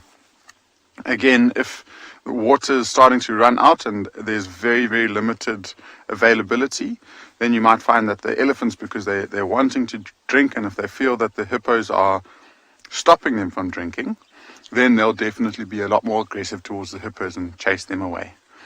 But at this time of year, in a waterhole like this, they'll live happily together. They won't really compete against one another. And that's the nice thing about having such a big waterhole like this. This waterhole, at this time last year, was almost completely dry. Completely dry. And so these animals felt that pressure that we were just talking about. But with all of this rain, it's really helped to fill the water up. We've got it nice and full in December. And so all of these animals are very happy that this waterhole is full and they can come and have a drink, hopefully right throughout winter.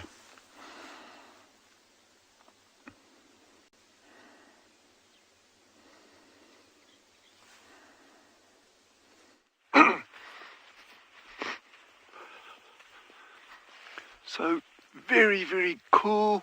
All the adults have popped out and the pups have just started to emerge as well. So every now and again you'll see one coming up and going down, coming up, going down. So this is exactly the thing that we were waiting for. And my timing is marginally more accurate now in terms of the little ones. So what I'm interested now, Veronique was saying, and remember we missed them yesterday just because we were viewing the other things. Veronique was saying she saw 4 pups yesterday. So remember there were 5.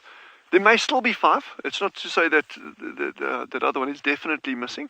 But there was one on the previous day, if you recall, there's one that kept lagging behind, even around the burrows over here, and looked a little bit smaller than the others. But anyway, but we know this. This is what happens. It's nature. And let's just see if it actually is still around or not. It's always sad, those kind of things, but it is absolutely natural, the natural way of things, and we won't interfere in any way, and it's important that we maintain that, that kind of, that social distancing from meerkats.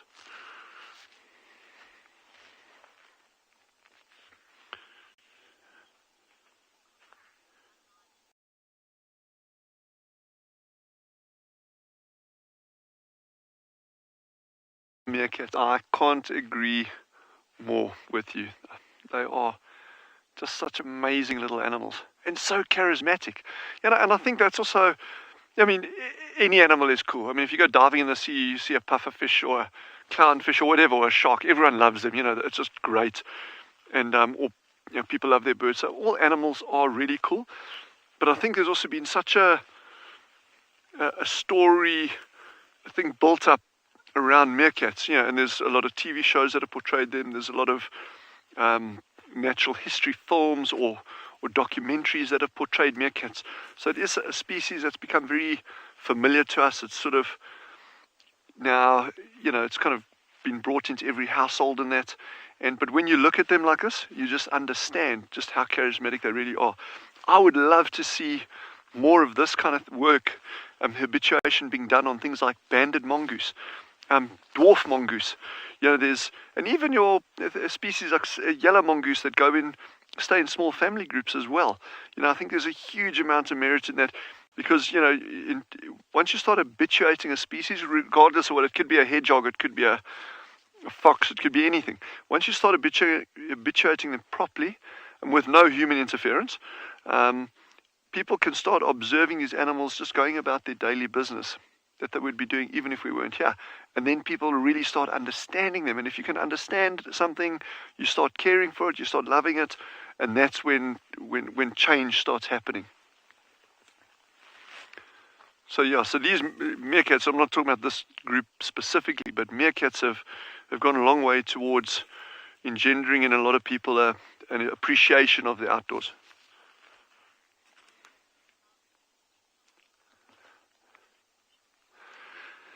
So Jill has asked a great question leading on from what we're talking about here. Jill's question was, how can these meerkats allow us to be so close to them? And I know in terms of like lens compression and that kind of stuff, it's always difficult to give an exact idea of just how close we are to the meerkats. I'm now 9 yards from them, and they're super relaxed. And this is a process that we've been going through with our meerkat habituators like Veronique, Rebecca, where they've put in so much effort over many, many, many years, in some cases, with successive generations of meerkat families, to the point where they are this relaxed. This particular group, it had some relaxed individuals, the alpha and one or two others, but then the others weren't relaxed at all. And Jeandre and myself and Veronique, we've spent the past 4 weeks every single day, every single morning with this group of meerkats. The past 6 weeks now. With these meerkats, just trying to get them more relaxed around people. So the more time you spend with a species, and like I say, it could be a fox in your backyard in the UK somewhere, or a badger set, or whatever it is. The more time you spend with animals, and the better they get in terms of being habituated towards you. The key thing, that they should never, ever, ever be fed. You should not impact them in any way whatsoever, and that's when you start seeing their real natural behavior coming out while you're still there.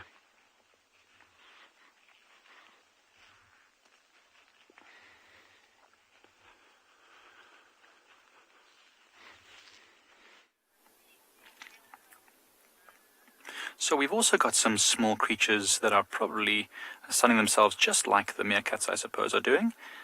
These are tree squirrels. And they are sitting on a beautiful, huge leadwood tree, just warming up after what was an incredibly cold morning and evening. See, there were 4 earlier, one of them's just moved off, but these 3 are probably a family of squirrels living in this leadwood tree. It's probably got lots of hollows in it, and they're just catching that morning sun. They have to be careful, though. We've seen a few birds of prey flying about, and so if they do spot anything, they'll quickly dash into the cover inside this leadwood. But they'll stay on top of that tree as long as possible to catch that morning sun. Remember, they're very small animals, so their bodies can get cold very, very quickly. And if they can't get warm quick enough, they can suffer some serious consequences. So there's loads of them. There's at least 6 squirrels there. That's amazing. So this is probably more than one family. This is probably 2 families of squirrels that are inhabiting this leadwood. It's very close to a drainage line, so there's probably lots of seeds and things that they can eat close by. Look at those fluffy, they're all side on to the sun, trying to get as maximum warmth as possible. In fact, all the animals we've seen this morning, apart from the hippos, have been standing in the sun, trying to be as warm as possible. If you look carefully at their hands, very dexterous little animals, squirrels. I'm sure many of you have squirrels that visit you in your gardens at home, but amazing dexterous hands and feet, allowing them to climb up and down these trees with amazing agility. And of course that long fluffy, bushy tail acting as a counterbalance when they are jumping up and down. And the one at the back seems to be using his tail as a cushion. Oh, sleeping time.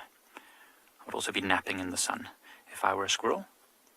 Of course, many places the squirrels use their tail for lots of different things. For example, in the Kalahari, I'm not sure if they are. At Swallow, they might be ground squirrels, and they often use their tail for shade.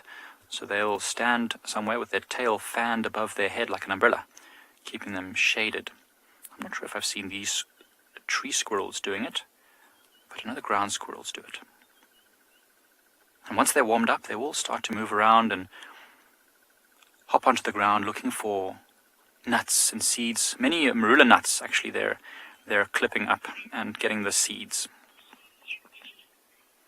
Kim, they are cuties. Kim, have you seen squirrels? Do you have squirrels that visit you? Oh, there's a lot of activity.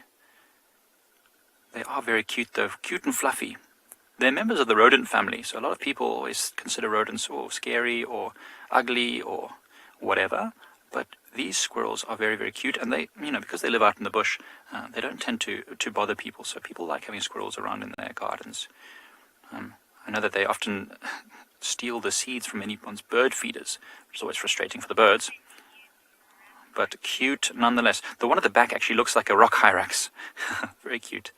All right, we're going to watch these squirrels warm up and then move on towards the dam, see what the hippos are up to.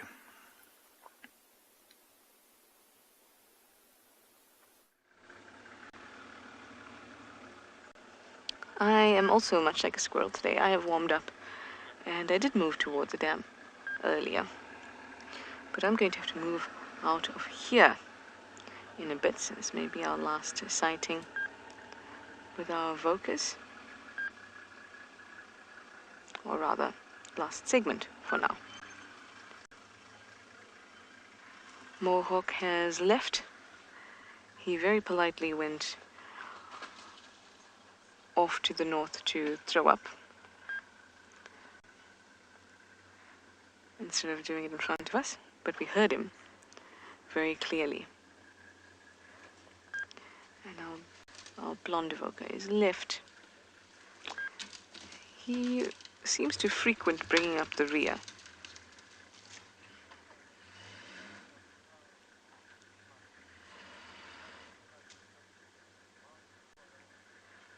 Oh yes, thank you, we see your face. Gorgeous, gorgeous boy. Very sensitive being. I'm annoying.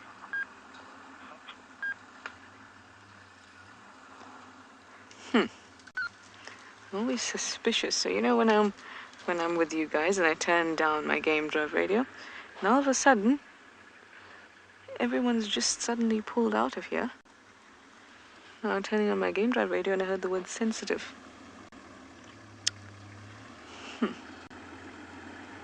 I'm sure Steve will get the scoop on what's been happening. Get that. Thanks, Trish. That's great.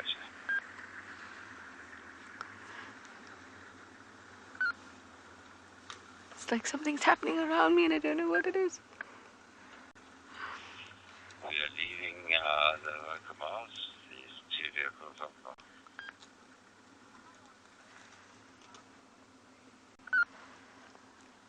Hi, Leslie. You'd like to know how long lions will mate for? Not very long indeed. It's just about 2 to 5 days. Consistent mating. And a couple times in a day. And each bout lasting a couple seconds. Nothing fancy at all.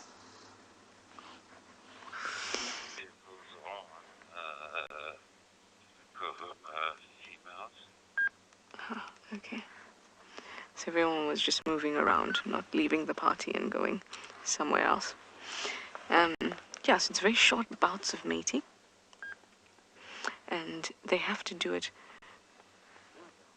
all day long for at least like 3 days, because it's the actual act of mating that stimulates the female to ovulate.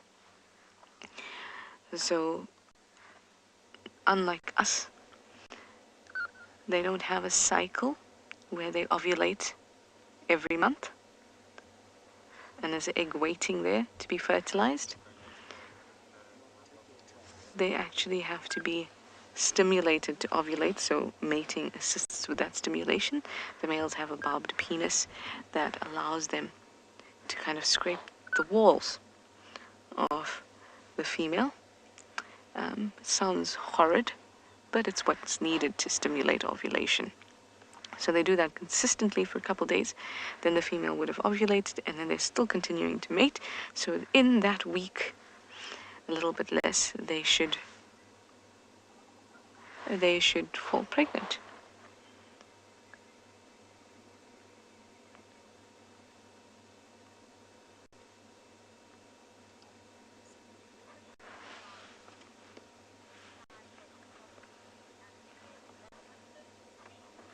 Steve, you'd like to know if lions get hip problems as they get older.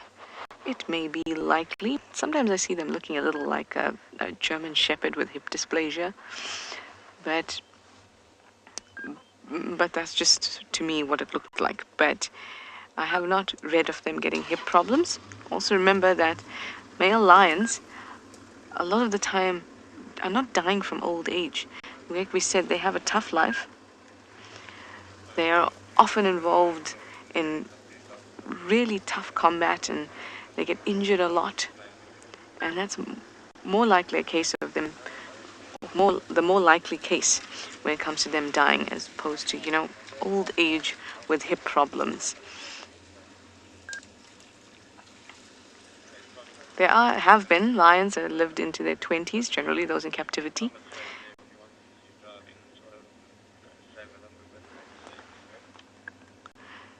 But in captivity, there are... You go ahead, but I'll scratch around 2 minutes. Those in captivity don't have to be exposed to competition, and mostly the brutal, violent competition that will generally kill beautiful male lions like this guy.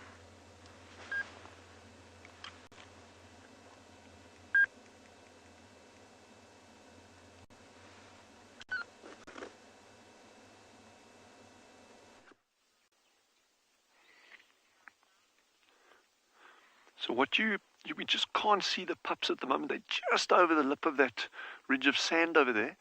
But they are definitely out. We've only seen 4, so we've confirmed 4. But it could be that number 5 is still down the burrow there somewhere.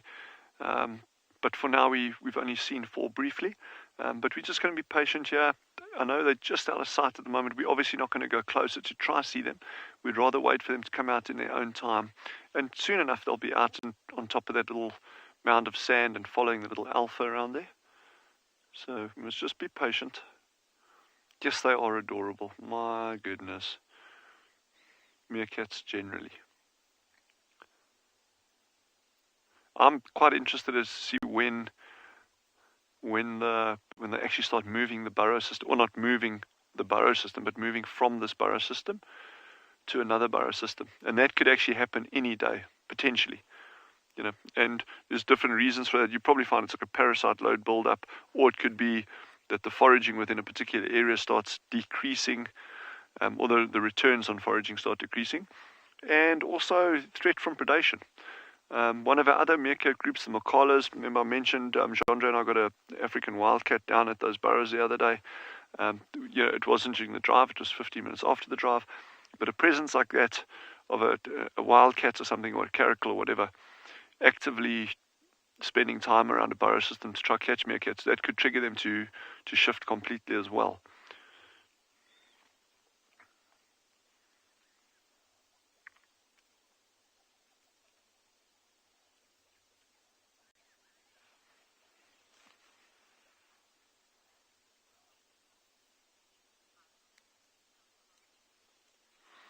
The cop has just asked how many pups can be in a burrow. So this group had 5. Well, let's assume she's got 5. They can have 7, 8 pups occasionally. But I've seen groups with 1 pup. And again, it's difficult to say. But this 5 is about an average. 4 to 5 is about an average for them. But there's a huge difference in saying, well, how many pups are down there, as opposed to what's the likelihood of them all reaching, or whatever percentage would reach adulthood. If they're hitting a 50% success rate on youngsters getting to adulthood, then they'd be doing well. So that's why I say I don't want to build up any false hope. So it's great that that she had 5 pups, potentially down to 4, in, let's say, a month later. And so let's see what happens going forward, eh?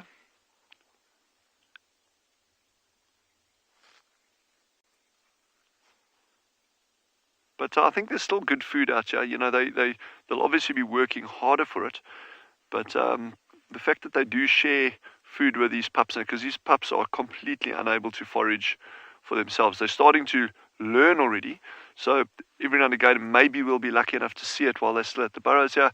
You'll actually get some of the pups starting to try dig. So they've got the motions right, but I don't think at this point they've actually got a clue what they're supposed to be looking for. And that's going to take quite a while before they actually get the knack of finding their own food and that. So for now, they are completely dependent on these adults for survival. And not just the alpha female. I mean, I'm talking about the entire group, because it's not just about feeding, it's about vigilance against predations.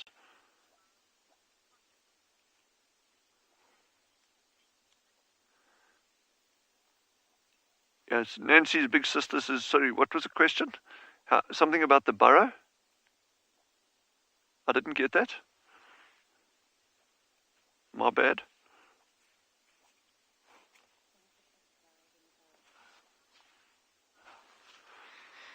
Oh, okay, I got you. So the question is, if a pup dies in the burrow, what will happen to it?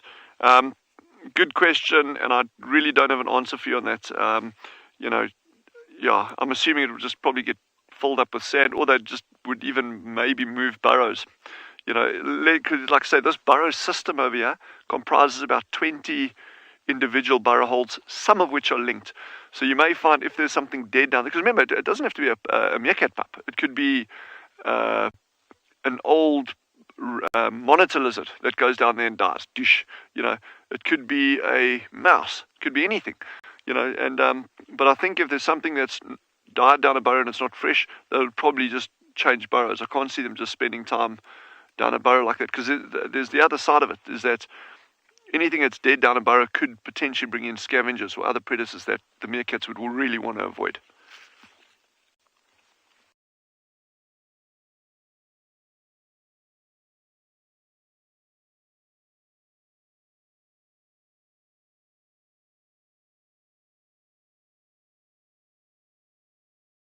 Just wish I could get close enough, and I'm not going to go close to try just to get that sound, but I wish you could hear these soft, squeaky little moaning sounds that they're making the whole time. It is just simply adorable.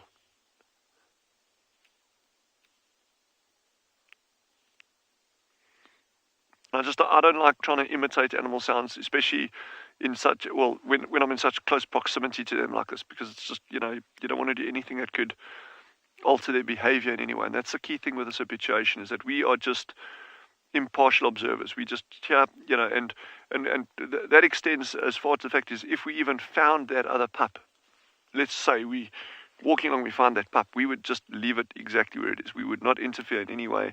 Nature needs to take its course. That's what they're designed for. That's what creates these robust systems, and we need to respect that. And the same goes for interfering. So trying to imitate meerkats while you're sitting at meerkats is probably not a great idea, in my opinion.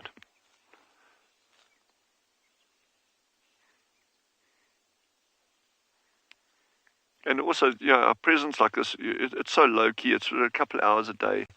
And because we keep our distance, our meerkat habituators have actually seen predation on meerkats while they're sitting at burrow systems like this with meerkats. They've seen raptors, birds of prey, catch meerkats. They've seen African wildcats catch meerkats, and meerkats chasing African wildcats, and until the wildcat actually drops the pup, and they get the pup back safely to the group. So the predators don't always have it their own way. One of the most macabre, gruesome sightings that our meerkat habituators, Veronique, has seen was the meerkat chase or catch an African wildcat kitten, and they absolutely shredded. They killed that wildcat kitten. So these meerkats, don't be beguiled into thinking how wonderful and sweet and cute and innocent these little guys are. They have a mean survival side to them that has enabled them to persist in these African savannas for millions of years. And they will do what needs to be done in order to survive for themselves. And I never saw that, but so apparently they found this little African wildcat kitten and they absolutely took it apart. So on that happy note, nature can be harsh, but it's pretty cool if you think about it.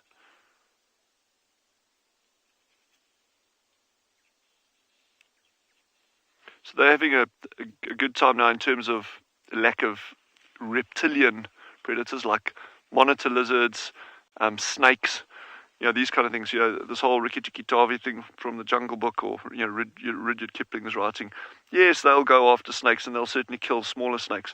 But normally with these larger things, African rock pythons that we do get, or Natal pythons, some people call them, or I think more correctly, now stands correction.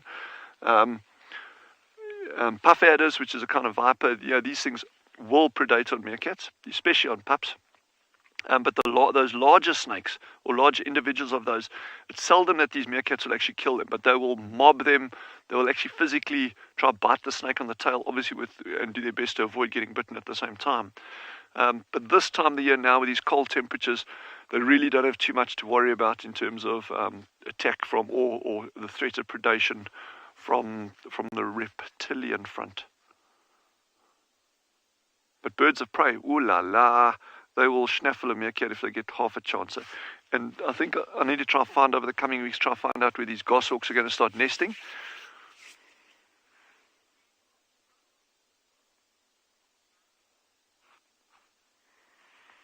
Love made a comment there, that is a sweet something.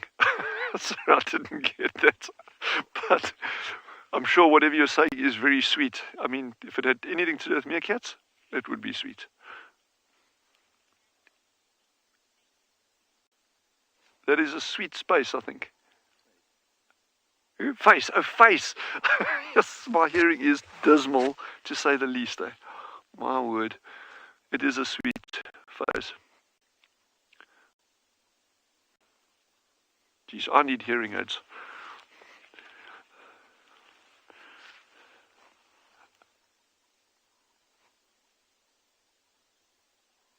Oh, it's warming up beautifully now. Beautifully. Today, I think we're going to hit 23 degrees out here, which is a gorgeous day.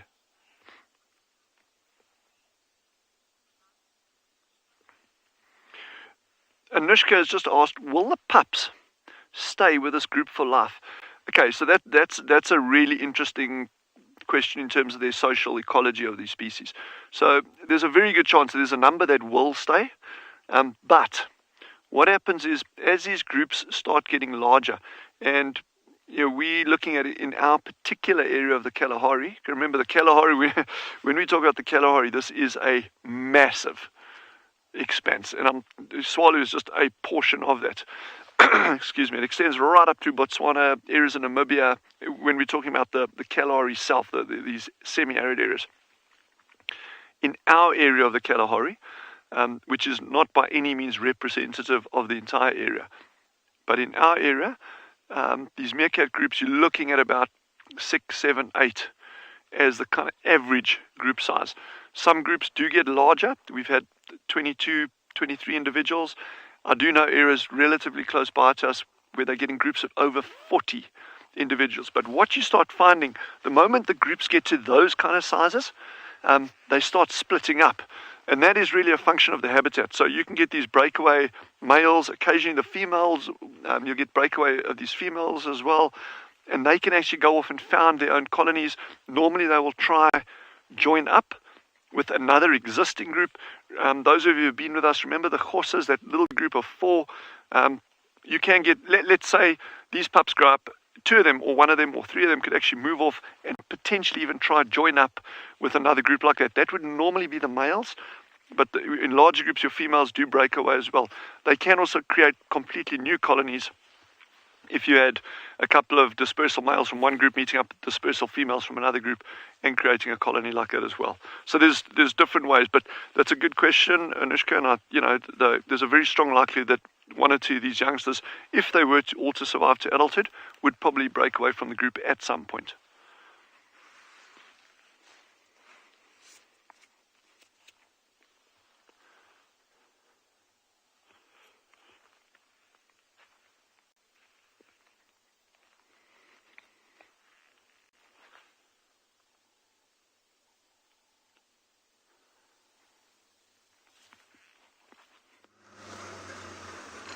Well, you got the meerkats, everybody. How awesome is that? So we ended up... Oh, we've got a bird of prey. We ended up losing Heart, and we couldn't figure out where she went to, or where the leopard that she was trying to find for us got to either. Oh, that looks like a young... Oh, that's a juvenile goshawk, I think. There we go. Juvenile dark chanting. How awesome. I've never seen one in that plumage. It's got a very different coloured eye at the moment. It almost got a snake eagle eye. It's got a very upright posture. You see it's got a barring of the chest. It's hard to see in the light, but the orange legs, how wonderful.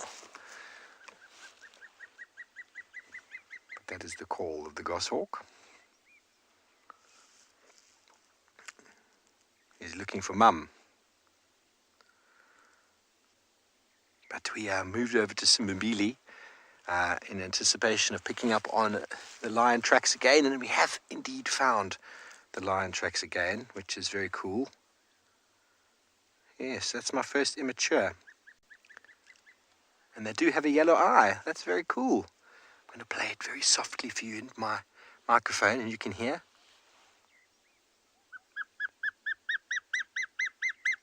That was my recording off my phone. So sometimes knowing the calls of a bird can make it very easy for you to identify them.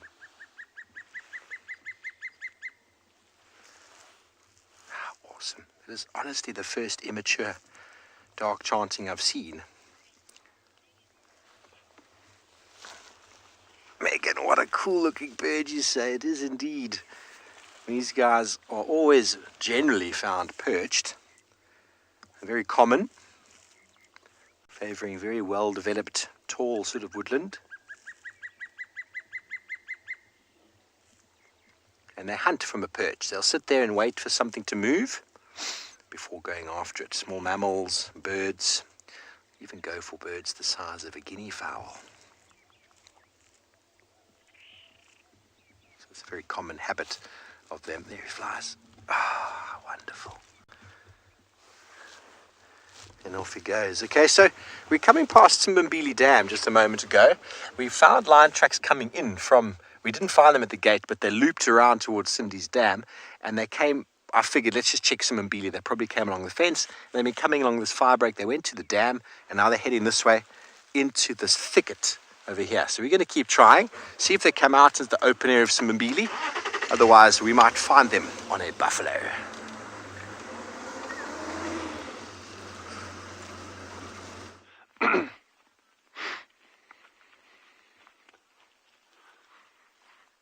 So these little meerkats are putting on a lovely show for us now. I'm hoping that while we are sitting here, we've got some birds in the background. We're not going to look at them, don't worry, because they literally, when I say they're in the background, they far out to the left-hand side, way out of sight. But I just see them flitting out, the ant-eating chats. And I'm hoping that while we are actually sitting watching the meerkats with these pups out, that these ant-eating chats will actually come into the burrows. Because as these little meerkats start doing some burrow maintenance, if they do it this morning, and I hope they will, then these ant-eating chats will be attracted by the digging to come see what little tidbits they can actually grab there. Come on, little birds, you can do it. Okay, there's actually one, Jean, I don't know if you're able to get that bird sitting on the top to the right there of you. Okay, there's an ant-eating chat there. Zandre loves birds, so I really want to give him an opportunity of at least seeing a bird this morning. And he has confirmed it is definitely an ant-eating chat. I thought it might be a mountain wheatear with my birding skills, but Chandra is saying, no, it's anteating chat. You can see the glint in its eye and the shape of its beak. So those little birds are the ones that actually nest inside burrows. So they actually tunnel. In fact, we're going to show you one of those this afternoon, the nest of one of these birds. They're not nesting at this time, but I will look for a burrow and I'll actually try to show you a nest, because that'll be quite fun. And I've kept promising that and I keep forgetting about it.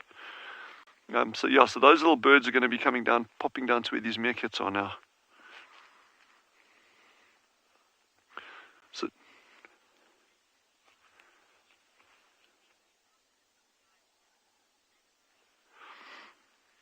Anna Maria has just asked, will the meerkats defend their pups if they're attacked? Oh, absolutely, absolutely. I used that example earlier that's been seen on Swalu with a adult African wildcat. Now, to give you some idea of the size of the animal, those of you who have domestic cats, that's what you're looking at. In fact, we can chat about the sort of lineage of African wildcats and domestic cats, that kind of thing, but that's for another thing. But that's the kind of size you're looking at, a nice big tabby cat. These African wildcats are in that size range, so they're well placed to catch meerkats, and they do on a regular basis, in fact.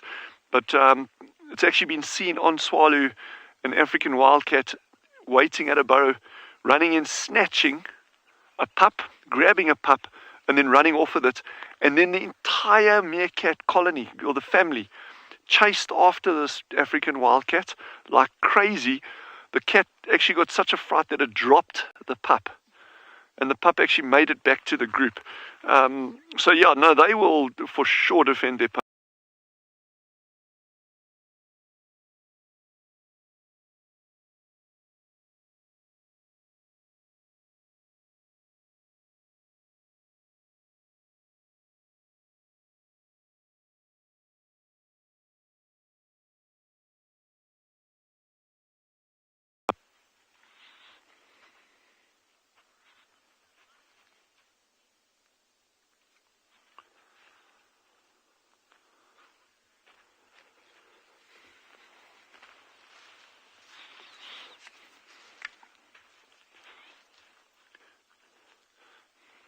So I think I'm wondering which direction they're going to foraging. They seem to be moving out towards the southwest.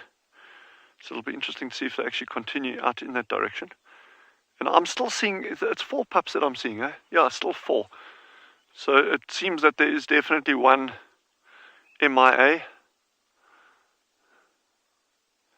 But we'll see. There's another one here that my guess is we're going to get 3 out of 5 surviving till 6 months. That's going to be my gut feel just from what I'm seeing here now. And it's still way too early for me to even take a guess like it, but I'll take a guess anyway. And it just shows how fast the fortunes of a colony can change. That first group that we were following, the horses, there were 6 adults there, if you remember that, or the 2 adults and 4 sub-adults, all living happily. And then they had pups, and we were spending time there. And one day, old Mrs. Badger and her pup rock up, and it was absolute havoc. So, we must never forget that however cute and adorable these little things are, they are still completely in the hands of the wild. These are wild animals, and things happen in the wild, like honey badgers.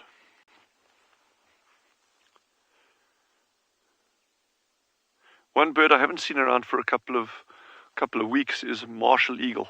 Now, martial eagle just elicits crazy alarm responses from these guys. If they see a martial eagle, even at a long distance, they go absolutely nuts onto high alert, because martial is one of their big predators.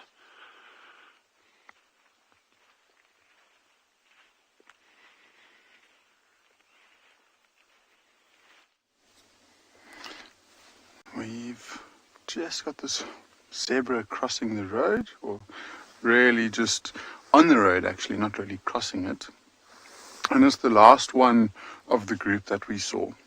And so, if you look at the way that it's scanning down the road, it's quite attentive. Just look at how those ears are moving around. So as I'm talking, it's actually focused back on me, making sure that we're not posing a threat, and then just checking its surroundings. And if we look in between its legs, we've got a nice view of its back legs over there. There seems to be quite a narrow black vertical stripe. And so this seems to be a male. We have to make sure. It does look like there's that narrow vertical stripe. See, there we go. So directly, it's basically getting hidden by the tail. And that means that it's a male. And so he's probably in charge of the group of zebras and essentially just keeping an eye out for them. And so that's why I think it's a little bit more alert than the others. The others are off to the left and they're feeding down on the ground. And so they don't seem to be nearly as alert as he is. The others have disappeared off to the left where Owen is trying to show. You might see one or two. There we go. There's another one. Also got its head up for now and just listening. And if you look at the vegetation around us, I mean, it's quite dense. And we tend to, or at least I do, I picture these zebras in these big open grasslands where they can see it all the way around them. And now they've moved into a slightly denser area. And I wonder if at this time of year where all of the leaves have started to fall off the trees and we got that extra 20-25 meters of visibility into the bushes, it might just feel that they feel a lot more comfortable moving into slightly denser areas like this now. And so maybe that's why they've come in. I mean, the grass is really nice and tall in this area, so that's something that they'll be targeting. But because it's dense, I'm sure they'll still be very, very alert and conscious as to what's around them. And so they might be slightly more nervous than usual. And that's why they'll be responding to sounds with a lot more alertness like we're witnessing now. You know, with the winter time, like I mentioned, a lot of these trees are losing their leaves. But also what's happening is the water's running out. And so there's fewer and fewer water sources that they can go to. And so it might mean they have to move from an area where they're suited to through an area like this to have a drink. And they might be on their way either towards a waterhole now or potentially making their way back towards an area where they feel a little bit more comfortable, where it's nice and open. Okay, we're going to send you across to a leopard quickly. We'll keep driving and try to find you something.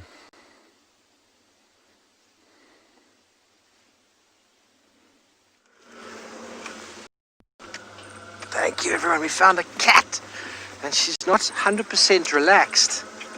The lion tracks have not come out of this block, and we were doing a loop around, and Craig's got eagle eyes when it comes to leopards, spotted a leopard, and it looks like a youngish female.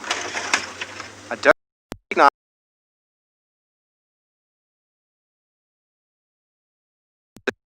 think it's us that's called upset. I think there are lions in this block, and that's got a little bit edgy. A little bit edgy. Hopefully we're going to get another view for you now.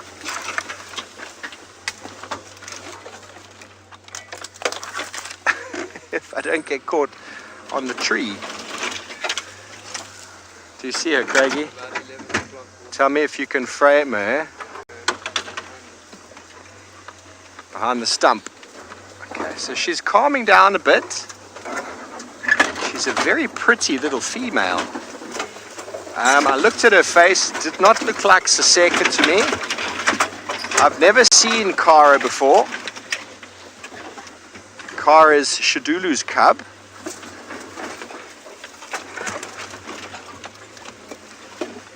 It is a little bit overgrown in here though. Let's see if we can get you through. There we go. She's going to run straight across the front of us now. I'm going to be able to get through here.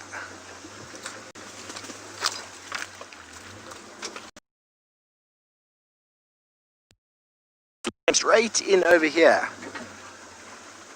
Come on, my darling, where are you? There she is in there. You're going to get her there? Just to prove we got a leopard for you, everybody. There she is. Now the lion tracks came straight in over here. We're about to pop out into that open area again. I think that's what's gotten her a little bit jumpy. Sorry, we can't get you better view at the moment. That's a leopard, everybody. She's looking around. Just when we left you before, we found enormous amount of hyena tracks.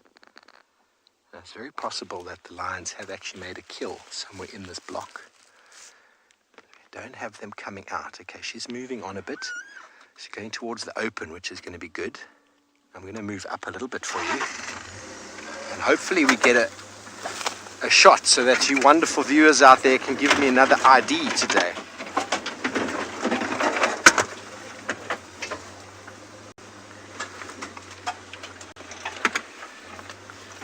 Just one more moment. And we're going to get one shot of her so that we can get an ID. Give us one more minute. She ran the other way. Okay, well, we're going to try and find her.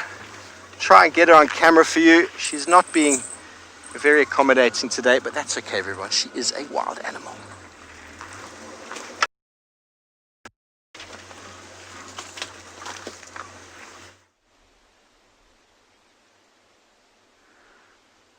Well, we're not going to have any problems with these rhinos disappearing from us, I don't think. They are looking very, very sleepy. It's been a cold morning here in South Africa. And as you can see, these rhinos have found a perfect little spot where they can soak up this morning sunlight. You can imagine how having a dark body like that helps to absorb the sun. Oh, it must be so nice. I'm actually a bit jealous at the moment.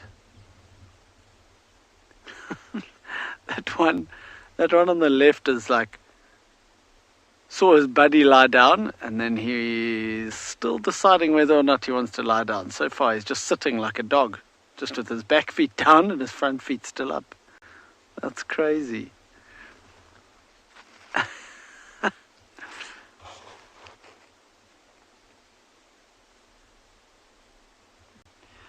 This is quite an interesting little group that we've got here.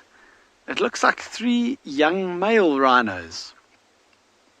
Now males, especially, well, older or more like in the prime of their life, males like that would be definitely by themselves. They would have set up a territory. But these 3 are still young. They're still, oh, there's another one lying down. Look at that. Leaning against that tree even. I was expecting him to turn around in a circle like a dog. Yeah. That would have been funny. Okay, let's see if this other one lies down as well. Anyway, yeah, as I was saying, so 3 young males that are, you know, probably only been by themselves or away from their mother, should I say, for about a year or maybe 2 years max. They're not big enough or strong enough to fight off other males and hold a territory yet. And I think they just feel a bit safer having a few of them together like this.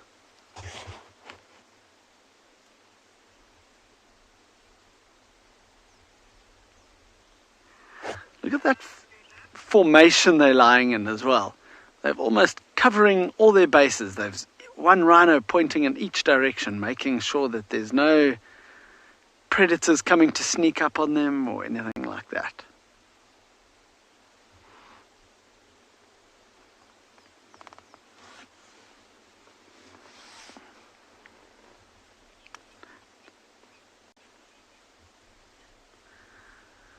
Hi, Moondust. No, it doesn't. There have been loads of studies. You know, people have been doing it for many, many, many years now. And there's been lots of studies done about it. And obviously with us here at Phinda, it was something quite important to us because you don't want to change their behavior or change their social, anything like that. You don't want to change anything about them. So yeah, it was a big decision to make, but no, there's been no indication that it has any effects on their social structure.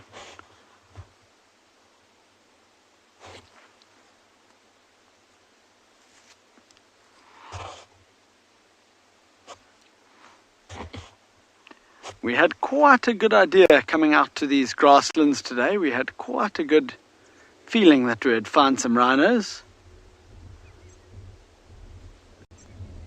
And I'm glad we have now. It's just amazing how docile they are, if that's the right word, at this time of the year when it's cold in the mornings. Look at the side of some of these rhinos. You can see there's like all these long scratches all the way down their sides. And you can imagine for an animal this size to be walking through these areas, although there is a lot of grass, there are a lot of trees as well. And in South Africa, a lot of these trees have got thorns on. And those scratches down their sides are from these thorn trees, from walking a bit close to them and scratching all the way down their sides. But with such thick skin that these rhinos have, they don't even feel it. Chris, even us as the guides here, we actually don't get told that kind of information. Obviously, as part of protecting, oh, there you go, third one's going down. As part of protecting them, they don't release the numbers of rhinos on these reserves.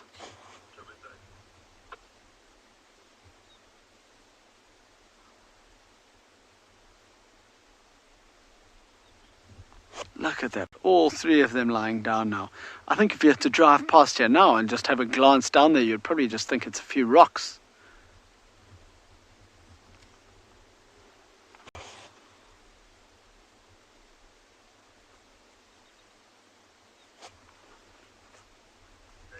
Don't know if you could hear that noise in the background, but that was a zebra making that almost barking sound.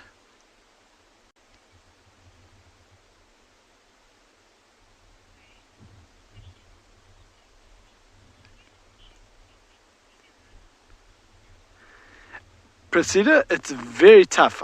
You can't at the moment, like they're lying now. You literally just have to wait until they're standing up and you can see between their legs. That's the only way to tell. So when they were standing up earlier, I managed to have a look because I was quite interested in what group this was, what the makeup of this group was. Because they're definitely all a bit smaller than a fully adult rhino. So I was quite interested to see what it was, and yeah, so it was only, excuse me, it was only when they stood up that I was able to see that they were all males.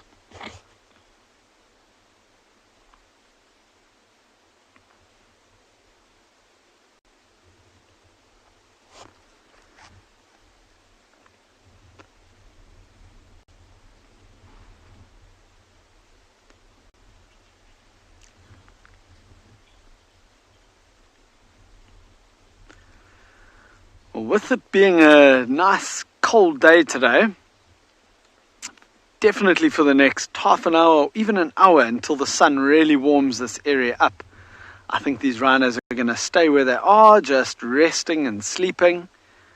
But as it warms up, I think they're going to start standing up and start feeding, grazing around. But I think for us, we are going to carry on with our game drive.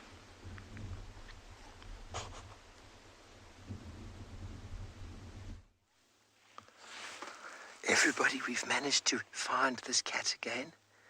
She's relaxing for us and we're trying to figure out who she is, but looking at the spot pattern, it looks like 4 spots on the left-hand side. You can't see it very clearly. Craig's actually got a photo of Shadulu's cub, Kara, from last time he was here, and it looks like a similar pattern on the left-hand side. How awesome. She's got another vehicle joining, so we'll see how she reacts. I'm pretty sure lions are in the area and that's her reaction. Vernon, I've got her here about 30 meters from me at my 10 o'clock. She's flat in the grass at my 10 o'clock in the shade there. Okay, copy. Can I come in behind you? Okay, so I know it's not easy for all of you to see, but that is a leopard, everybody. That is a leopard. How exciting.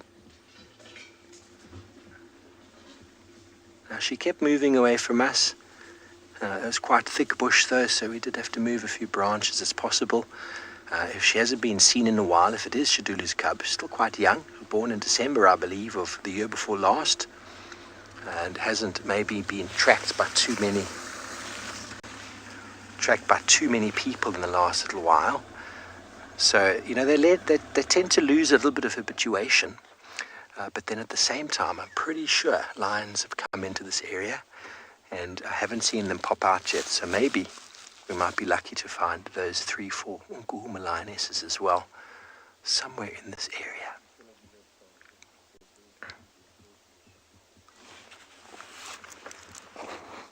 How exciting. I'm just going to see if I can reposition slightly so the vehicle wants to have a look.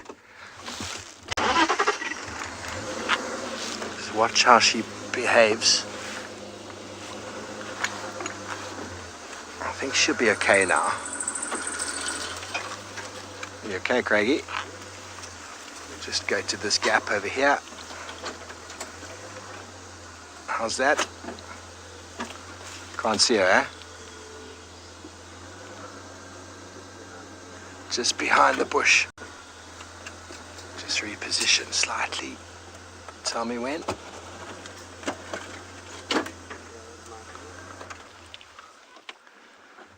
It's not the best visuals, everybody, but we'll take it. We'll take it. Where's she gone? There she is. Hello, beautiful. Hello, beautiful. Now, how would you see that, everybody?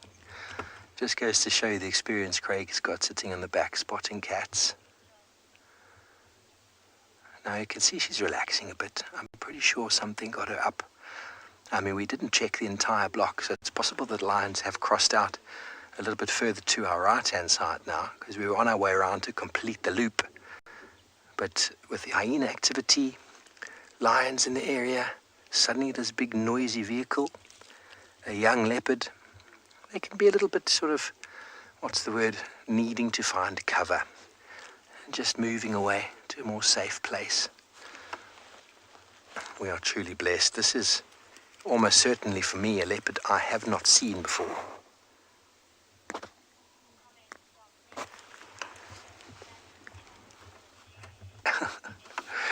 Megan, Craig, I'm going to go back a touch so you can get that face. Megan, that's quite the glare, isn't it? How's that, Craigie? We want to get the spot pattern, everybody. Come on, there we go. Let's get the spot pattern of this beautiful leopard. Come on, my ID kit specialists out there. Tell me who it is, if you can. James Richard, are you watching, sir? Please, we need an ID. Yes, that looks like her, hey, Craigie? That left pattern looks similar.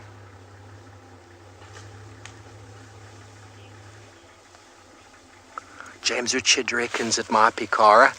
How exciting, James Richard. I had that feeling because it's a young female within Shadulu's territory on Simbimbili in an area that you'd expect her to be. So she is a relaxed leopard, Cara. She's been seen by cars since the day she was born. But it's possible, because there's not that much guiding pressure out at the moment, that they're not being tracked every day. So she's been avoiding seeing cars for some time. And so suddenly there's Eagle Eyes Craig spotting her, and we went off into the bush to try follow. But you can see how she surely has relaxed from when we first found her.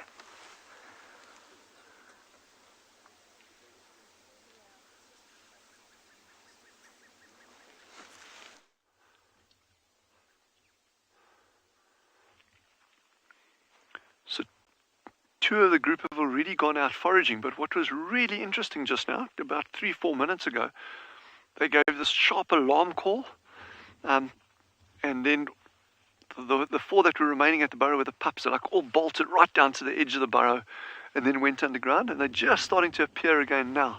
So we have no idea what they were actually alarming at, but we've touched on it briefly before, just how incredibly acute their eyesight really is. And there's one climbing up the bush. Andre, have you got it? Inside this bush here. Sorry, it's really bad. There's one climbing up this bush. Oh, this is amazing. Watch this, watch this, watch this. So they actually climb up like that. Normally to get a better view of to look out for predators. Huh? Leopard. Where's a leopard? A quick link to a leopard. Quick link to a leopard. Oh, Jesus.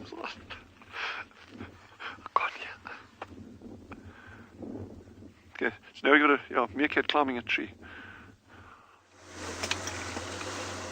She's on the move, everybody. Meerkats in the tree. I didn't know they climbed trees. Okay, so now she's moving off quickly again. Almost certain. She's not worried about us. Something else is on the brain currently. Now, if it is Cara, that'll make this number 20.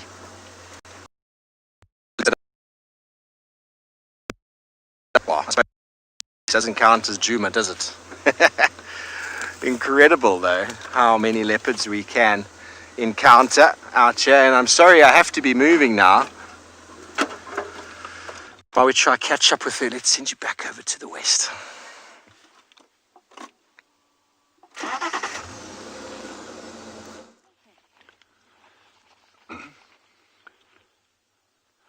Sorry about that glitch earlier, that's my hearing playing up again. But look at this meerkat climbing up this tree here. This is fantastic. Well, not a tree, it's a bush. This very, very flimsy little bush. It is right above the meerkat burrows. And they do this so they can actually get a better vantage point to look out for danger. And remember I mentioned that they were giving an alarm call earlier? And we can't even see what they were looking at, but there is clearly something in the vicinity around here that's drawn their attention and that they trying to keep tabs on. Now, it could be a bird of prey like a goshawk that is half a kilometer away, just out of sight of us, who knows? But something definitely drew their attention. Now, the fact that this one's actually climbed all the way to the top of this bush. And some of you have asked on previous drives, will meerkats climb trees? Well, there's the example. So they won't normally go up a large tree right to the very top, but bushes like this, regularly. They're not particularly graceful. You've been watching that leopard up and down a tree with one of our colleagues, but certainly nothing nearly as graceful as a leopard in a tree. But still, and just the height advantage that they get from doing this is massive. You know, with their eyesight being so good, you know, if they get it above the level of the grass and that, suddenly it's a totally new ball game for them. We do have a herd of a springbuck that's approaching from the right now. There you go. And that would have drawn their attention as well, but I mean, they'd recognize that there's no threat from springbuck. There you go, you got them nicely there. And it's also this a really good example of just how relaxed animals become with our presence on the ground here. So we are, Jandra and I, we're sitting out here in the open at these burrows, and these springbuck also very unconcerned with the fact that we're here. And that's important, you know, so we don't even want to impact on any kind of predation event. And I'm not saying I want it to happen, I'm just saying, you know, if anyone's wondering, well, will our presence at the meerkats prevent predation? I think it may in some small way, but normally the animals that are around you would also get used to our presence, including things like raptors and wildcats and that as well. So yes, that meerkat in the tree is just the coolest of cool meerkats. But watch how he battles when he comes down. That would be like me climbing a tree, just better. In terms of gracefulness, you'll get like leopard, meerkat, Dylan. Yes, now the ones below are like wondering, hey, what are you doing up there? What can you see? It's like, I can see my home from here. Is that America I can see? Oh no, wait, that's the sand dune. Yes, that is gorgeous. Oh, I'm so pleased we've seen this. Because normally you get them doing this when they're actually out foraging. And just with having to manhandle our equipment around, when I say we, I mean the royal we. It's Jeandre manhandling all the equipment around. It becomes very difficult to actually follow them when they're out foraging. And that's when you'll normally get them doing sentry duty by climbing up trees like this. So I'm really pleased that this little one took it upon itself to actually go up this bush right in front of us here at the burrows. Oh man, this is adorable.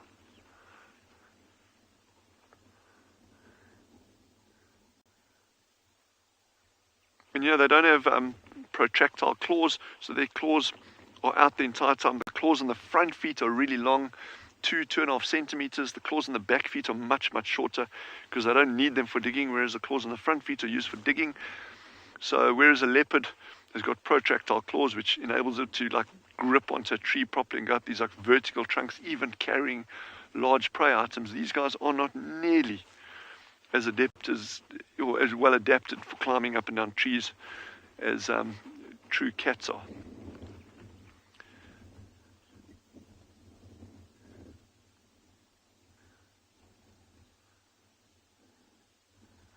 So he's watching those springbuck every now and again.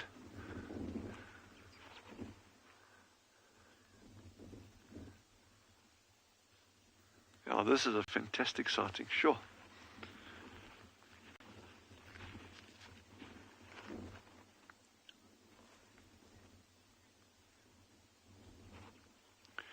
Brian has asked, are there any obvious signs to determine the meerkat's sex? Absolutely. You can just look for all the working parts underneath and you'll see very, very, very clearly. The challenge there is on the pups when they're so tiny, then you won't see them. But then also, depending what distance you're sitting away from the meerkats and what they're doing.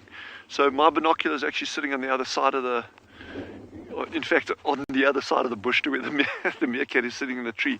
So I'm not going to walk around there and cause him to climb out the tree to have a look.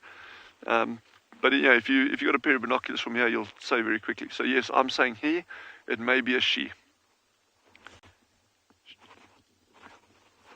But that is a male. And you get used to the animals as well. You can look at like chunky features. Yeah, they become quite chunky, like Jeandre sometimes, and then you can see that's definitely a male. The chunky monkey.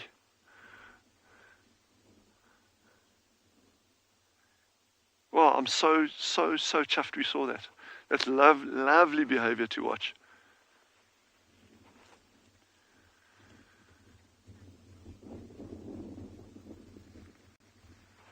Javiet has asked, what about a ground predator? Could they catch a meerkat up a tree like that? Yeah, for sure. A thing like, we had a beautiful example, or one of our colleagues was chatting about leopards. Will leopards catch monkeys in trees? And a colleague correctly said, yeah, of course they will. You know, they've seen it. I've seen it. And a thing like a caracal or an African wildcat. If you had a meerkat sitting up a tree like that, they are totally fair game. Totally, a caracal would whip up that bush in about half a second if it needed to catch it. These meerkats are super alert. They're moving out, they're coming back, moving out, coming back. There's something going on here that's niggling them. And I've scanned, like I said, my binocular is actually lying on the other side of that bush. Crazy enough, and they never normally leave my side. But there's definitely something going on here that's given them at least cause for concern. They're not alarm calling at the moment, so they're not panicked about anything, but there's definitely something that's been going on here that's drawn their attention, that they are aware of, which probably also elicited the fact that behavior of the one climbing up that bush.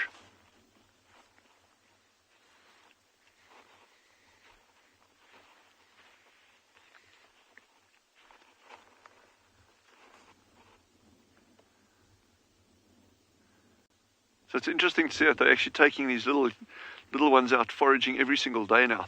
So the learning curve is going to be very steep and very, very fast for these little guys. And of course, their growth rate. They're going to be growing at an incredible rate now. Wild Earth relies on support from viewers like you to carry on broadcasting our daily live shows. A small donation goes a long way in helping us on our mission to connect the world with nature. Please visit our support page to see how you can help and become part of the Wild Earth family.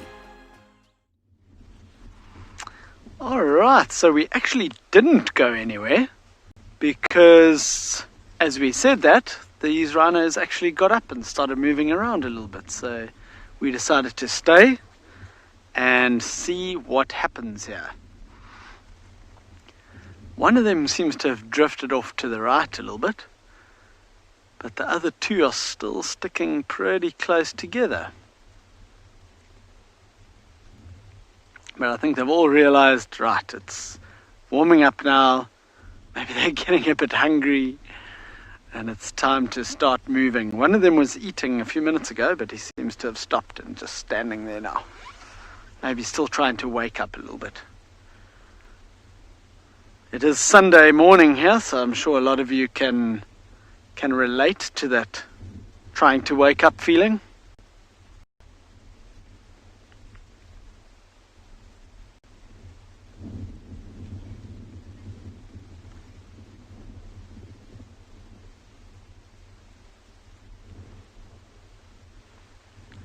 Sally, that's a very interesting question. What are the closest relatives to a rhino?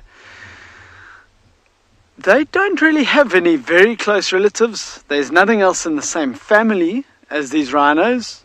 But maybe something like a hippo, I suppose. Relatively similar, although these rhinos have got 3 toes where a hippo has got 4. So there are obviously a lot of differences. But yeah, so there's nothing in the same family, nothing even too closely related to them.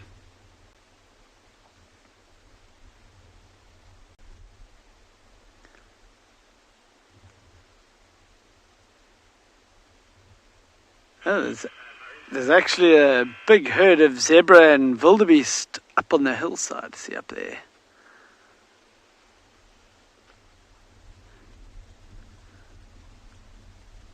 Have a look here. Big herd of zebra and wildebeest.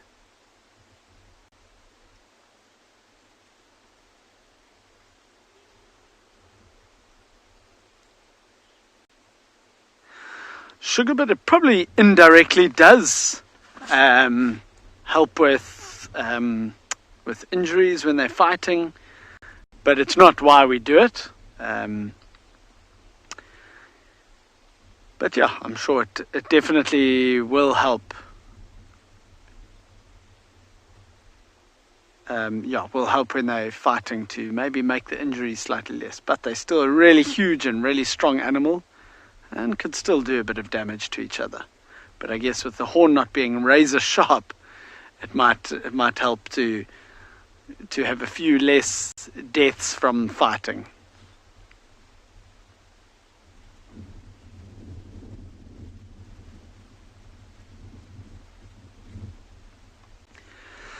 Karen, it's around about the 2 years old mark where we'll first do a dehorning, and then normally every 1.5 to 2 years after that as well, when it starts growing back quite a lot, because I'm sure you know that it does grow back.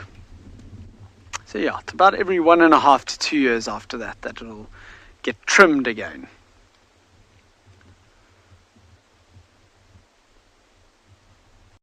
What an amazing scene. So it seems like this little group of 3 is split up. 2 of them have gone off to the left, and this one that's on the screen now is the one that went off to the right.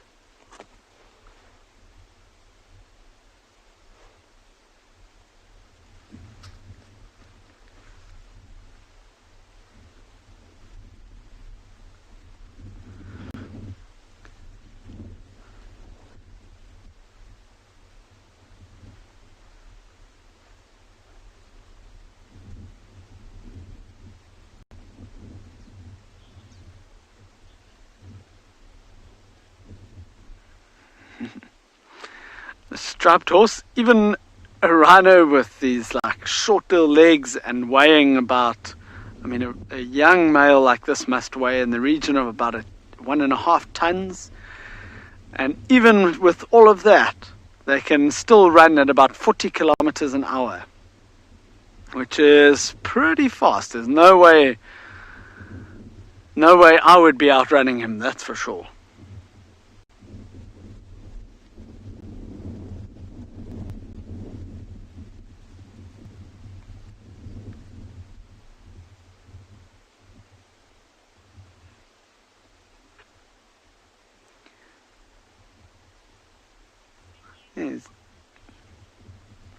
He's just sneaking off behind the bushes there.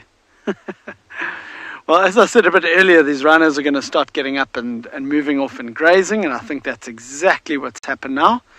I think what we're going to do is carry on with our drive.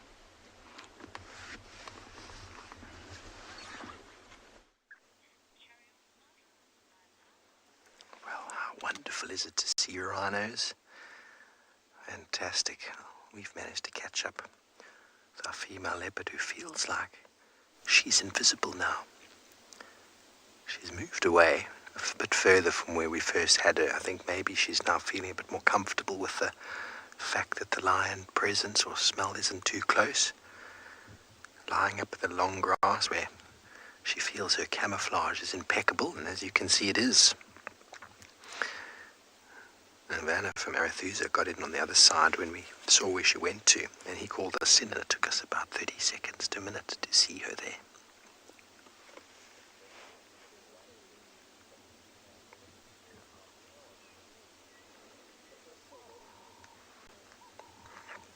So we do believe it is Cara. Werner had a look as well, and he reckons he's one of the Arethusa guides, so they've spent a lot more time with her.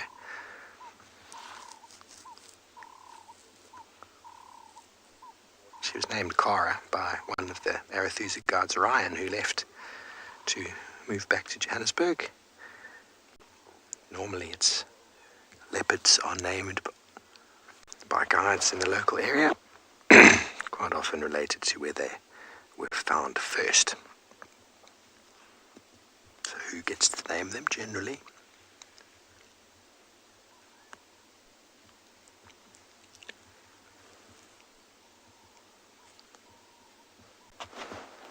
Very blessed indeed. So our first lion tracks took us onto the trail of a leopard, which then took us to a hyena, which took us back onto the trail of the leopard. Then we lost the hyena, and then we came to find where those lions had possibly gotten to, because the pride seems to have split. Some of the ladies are tired of all the cubs hogging the meals, and the Avoca males being nearby as well. They thought they'd give them all a slip. Leave the boys and kids at home for the weekend. Sounds like a plan. And we found the tracks. And those tracks led us to a leopard, which I'm very excited about. I think it's only Jamie and Trishala as presenters that have seen Cara before. I might be mistaken. Somebody else might have seen her. But she is well established in Nsimbili. Alana, how camouflaged. It's incredible, isn't it, everybody? See if you can spot her. You knew where she was. If you didn't know where she was. So we were edging in here slowly, trying to see where Werner was pointing me towards. And see, try again. Now you've seen my face. Are you ready? Let's have a look. Tell me when you can spot her. Where is she? Where? There she is.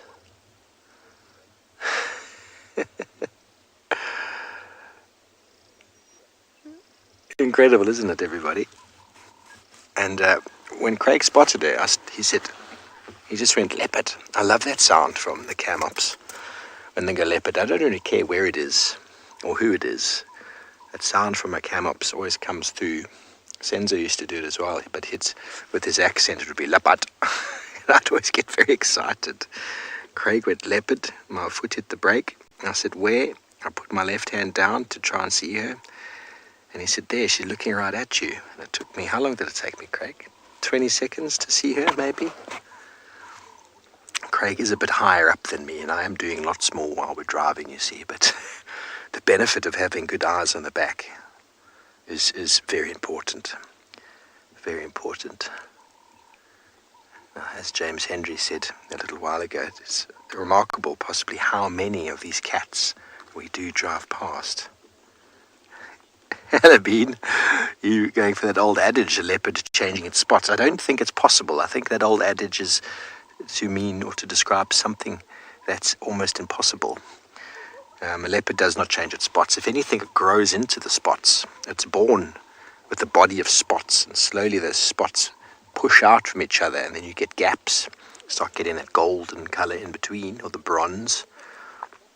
But they can't change the spots. They're actually, it's the way the fur grows out of the skin. I've been sent pictures from some of the viewers who've shown photos of tigers and leopards that have been through some veterinary treatment and have had to have parts of their skin shaved. And obviously it's still a little bit of hair follicle there, but you can actually see how the fur grows out of the skin with that exact type of spot pattern or shape or stripe in the form of tigers. But incredible how it's evolved like that, isn't it? To have grown out of the skin in a certain way. And it probably just started with a couple. And over time, a couple became more than a couple, and then it increased further still, till eventually the leopard was a completely spotted animal. Because it's all about survival. And the more successful you are, the more chances you have of passing on those successful traits. And so those successful traits perpetuate in the population.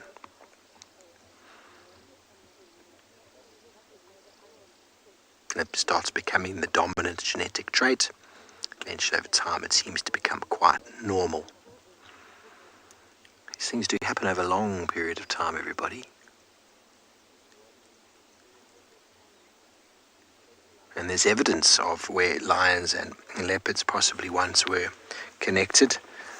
When you look at baby lions or young lionesses with their spots, it goes to show that lions were probably leopards or a similar variation. A forest-dwelling, dense vegetation-dwelling small cat that needed spots for camouflage. And then as the savannas opened, or the forests opened due to changes in climate and more dry conditions, and forests diminishing into open, more wooded areas with grass, we saw this increase in herbivore numbers and size. Buffalo and wildebeest got much bigger, and so the spotted cat came out of the forest and started changing its spots into more of a tawny color so as to mimic or to match the vegetation. So I suppose lions are leopards that change their spots.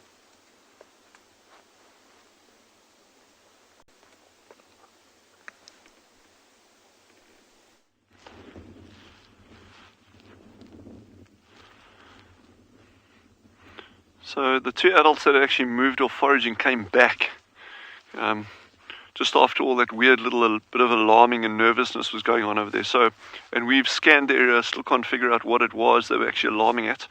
And there was no particular concentration in any one direction that we could see. So I guess that was something that they picked up far away.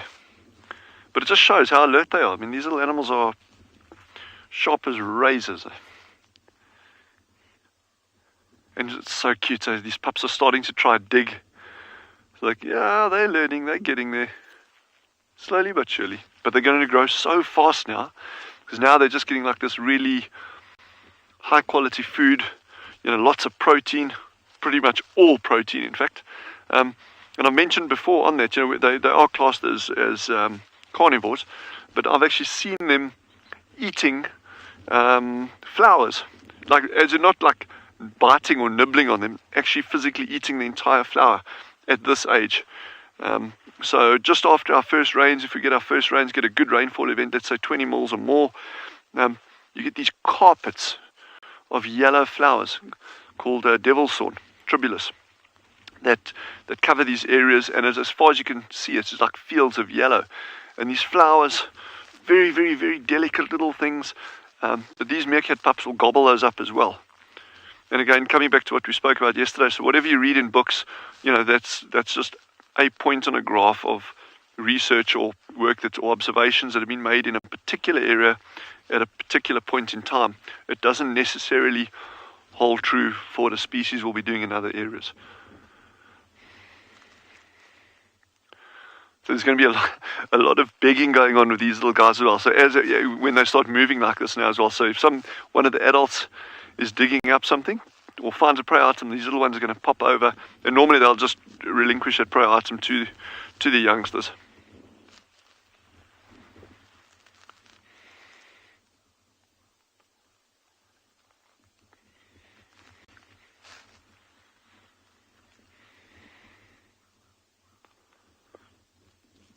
They blend in so well into this environment. And I was just kind of making a mental comparison.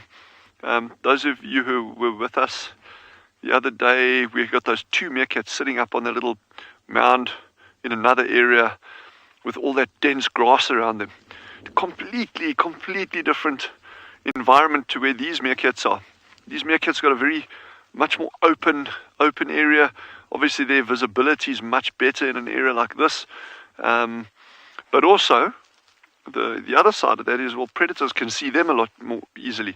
So I wonder if there's ever been any kind of work done on, statistic done on what's the likelihood of meerkats in an open area like this being predated on, as opposed to meerkats in a more dense area. Because in a more dense area, although a predator can't find you very easily, it's also more difficult for you to see a predator. So it probably balances out, I guess, in the long run.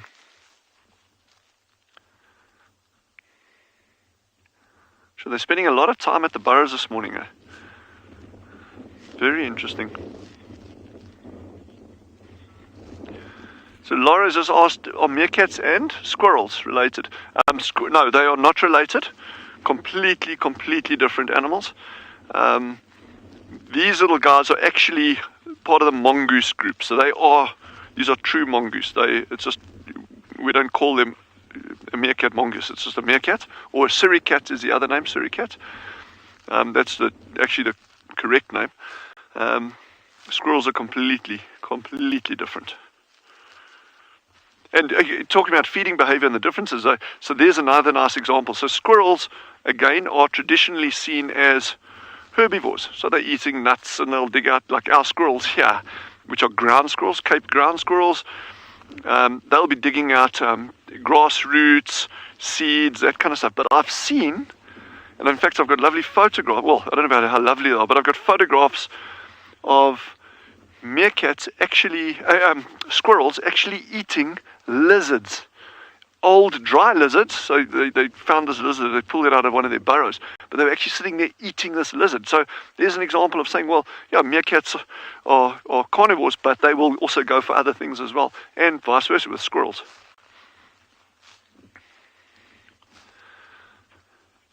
So don't believe everything you read, and definitely don't believe everything I say. Take it all with a pinch of salt and do your homework, kids. Jandre's nodding. He's probably the only true thing I've said over the past 8 weeks. No, I'm just kidding. It's a magic day out here, and I'm so glad you're all able to join us. Yo. Another tough day in Africa.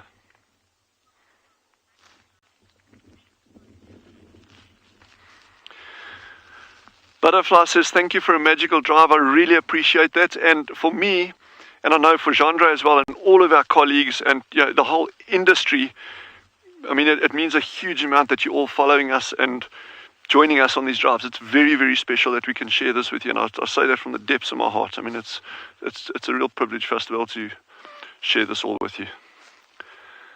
And wherever you may be in the world, whatever you are doing, please stay safe, take care.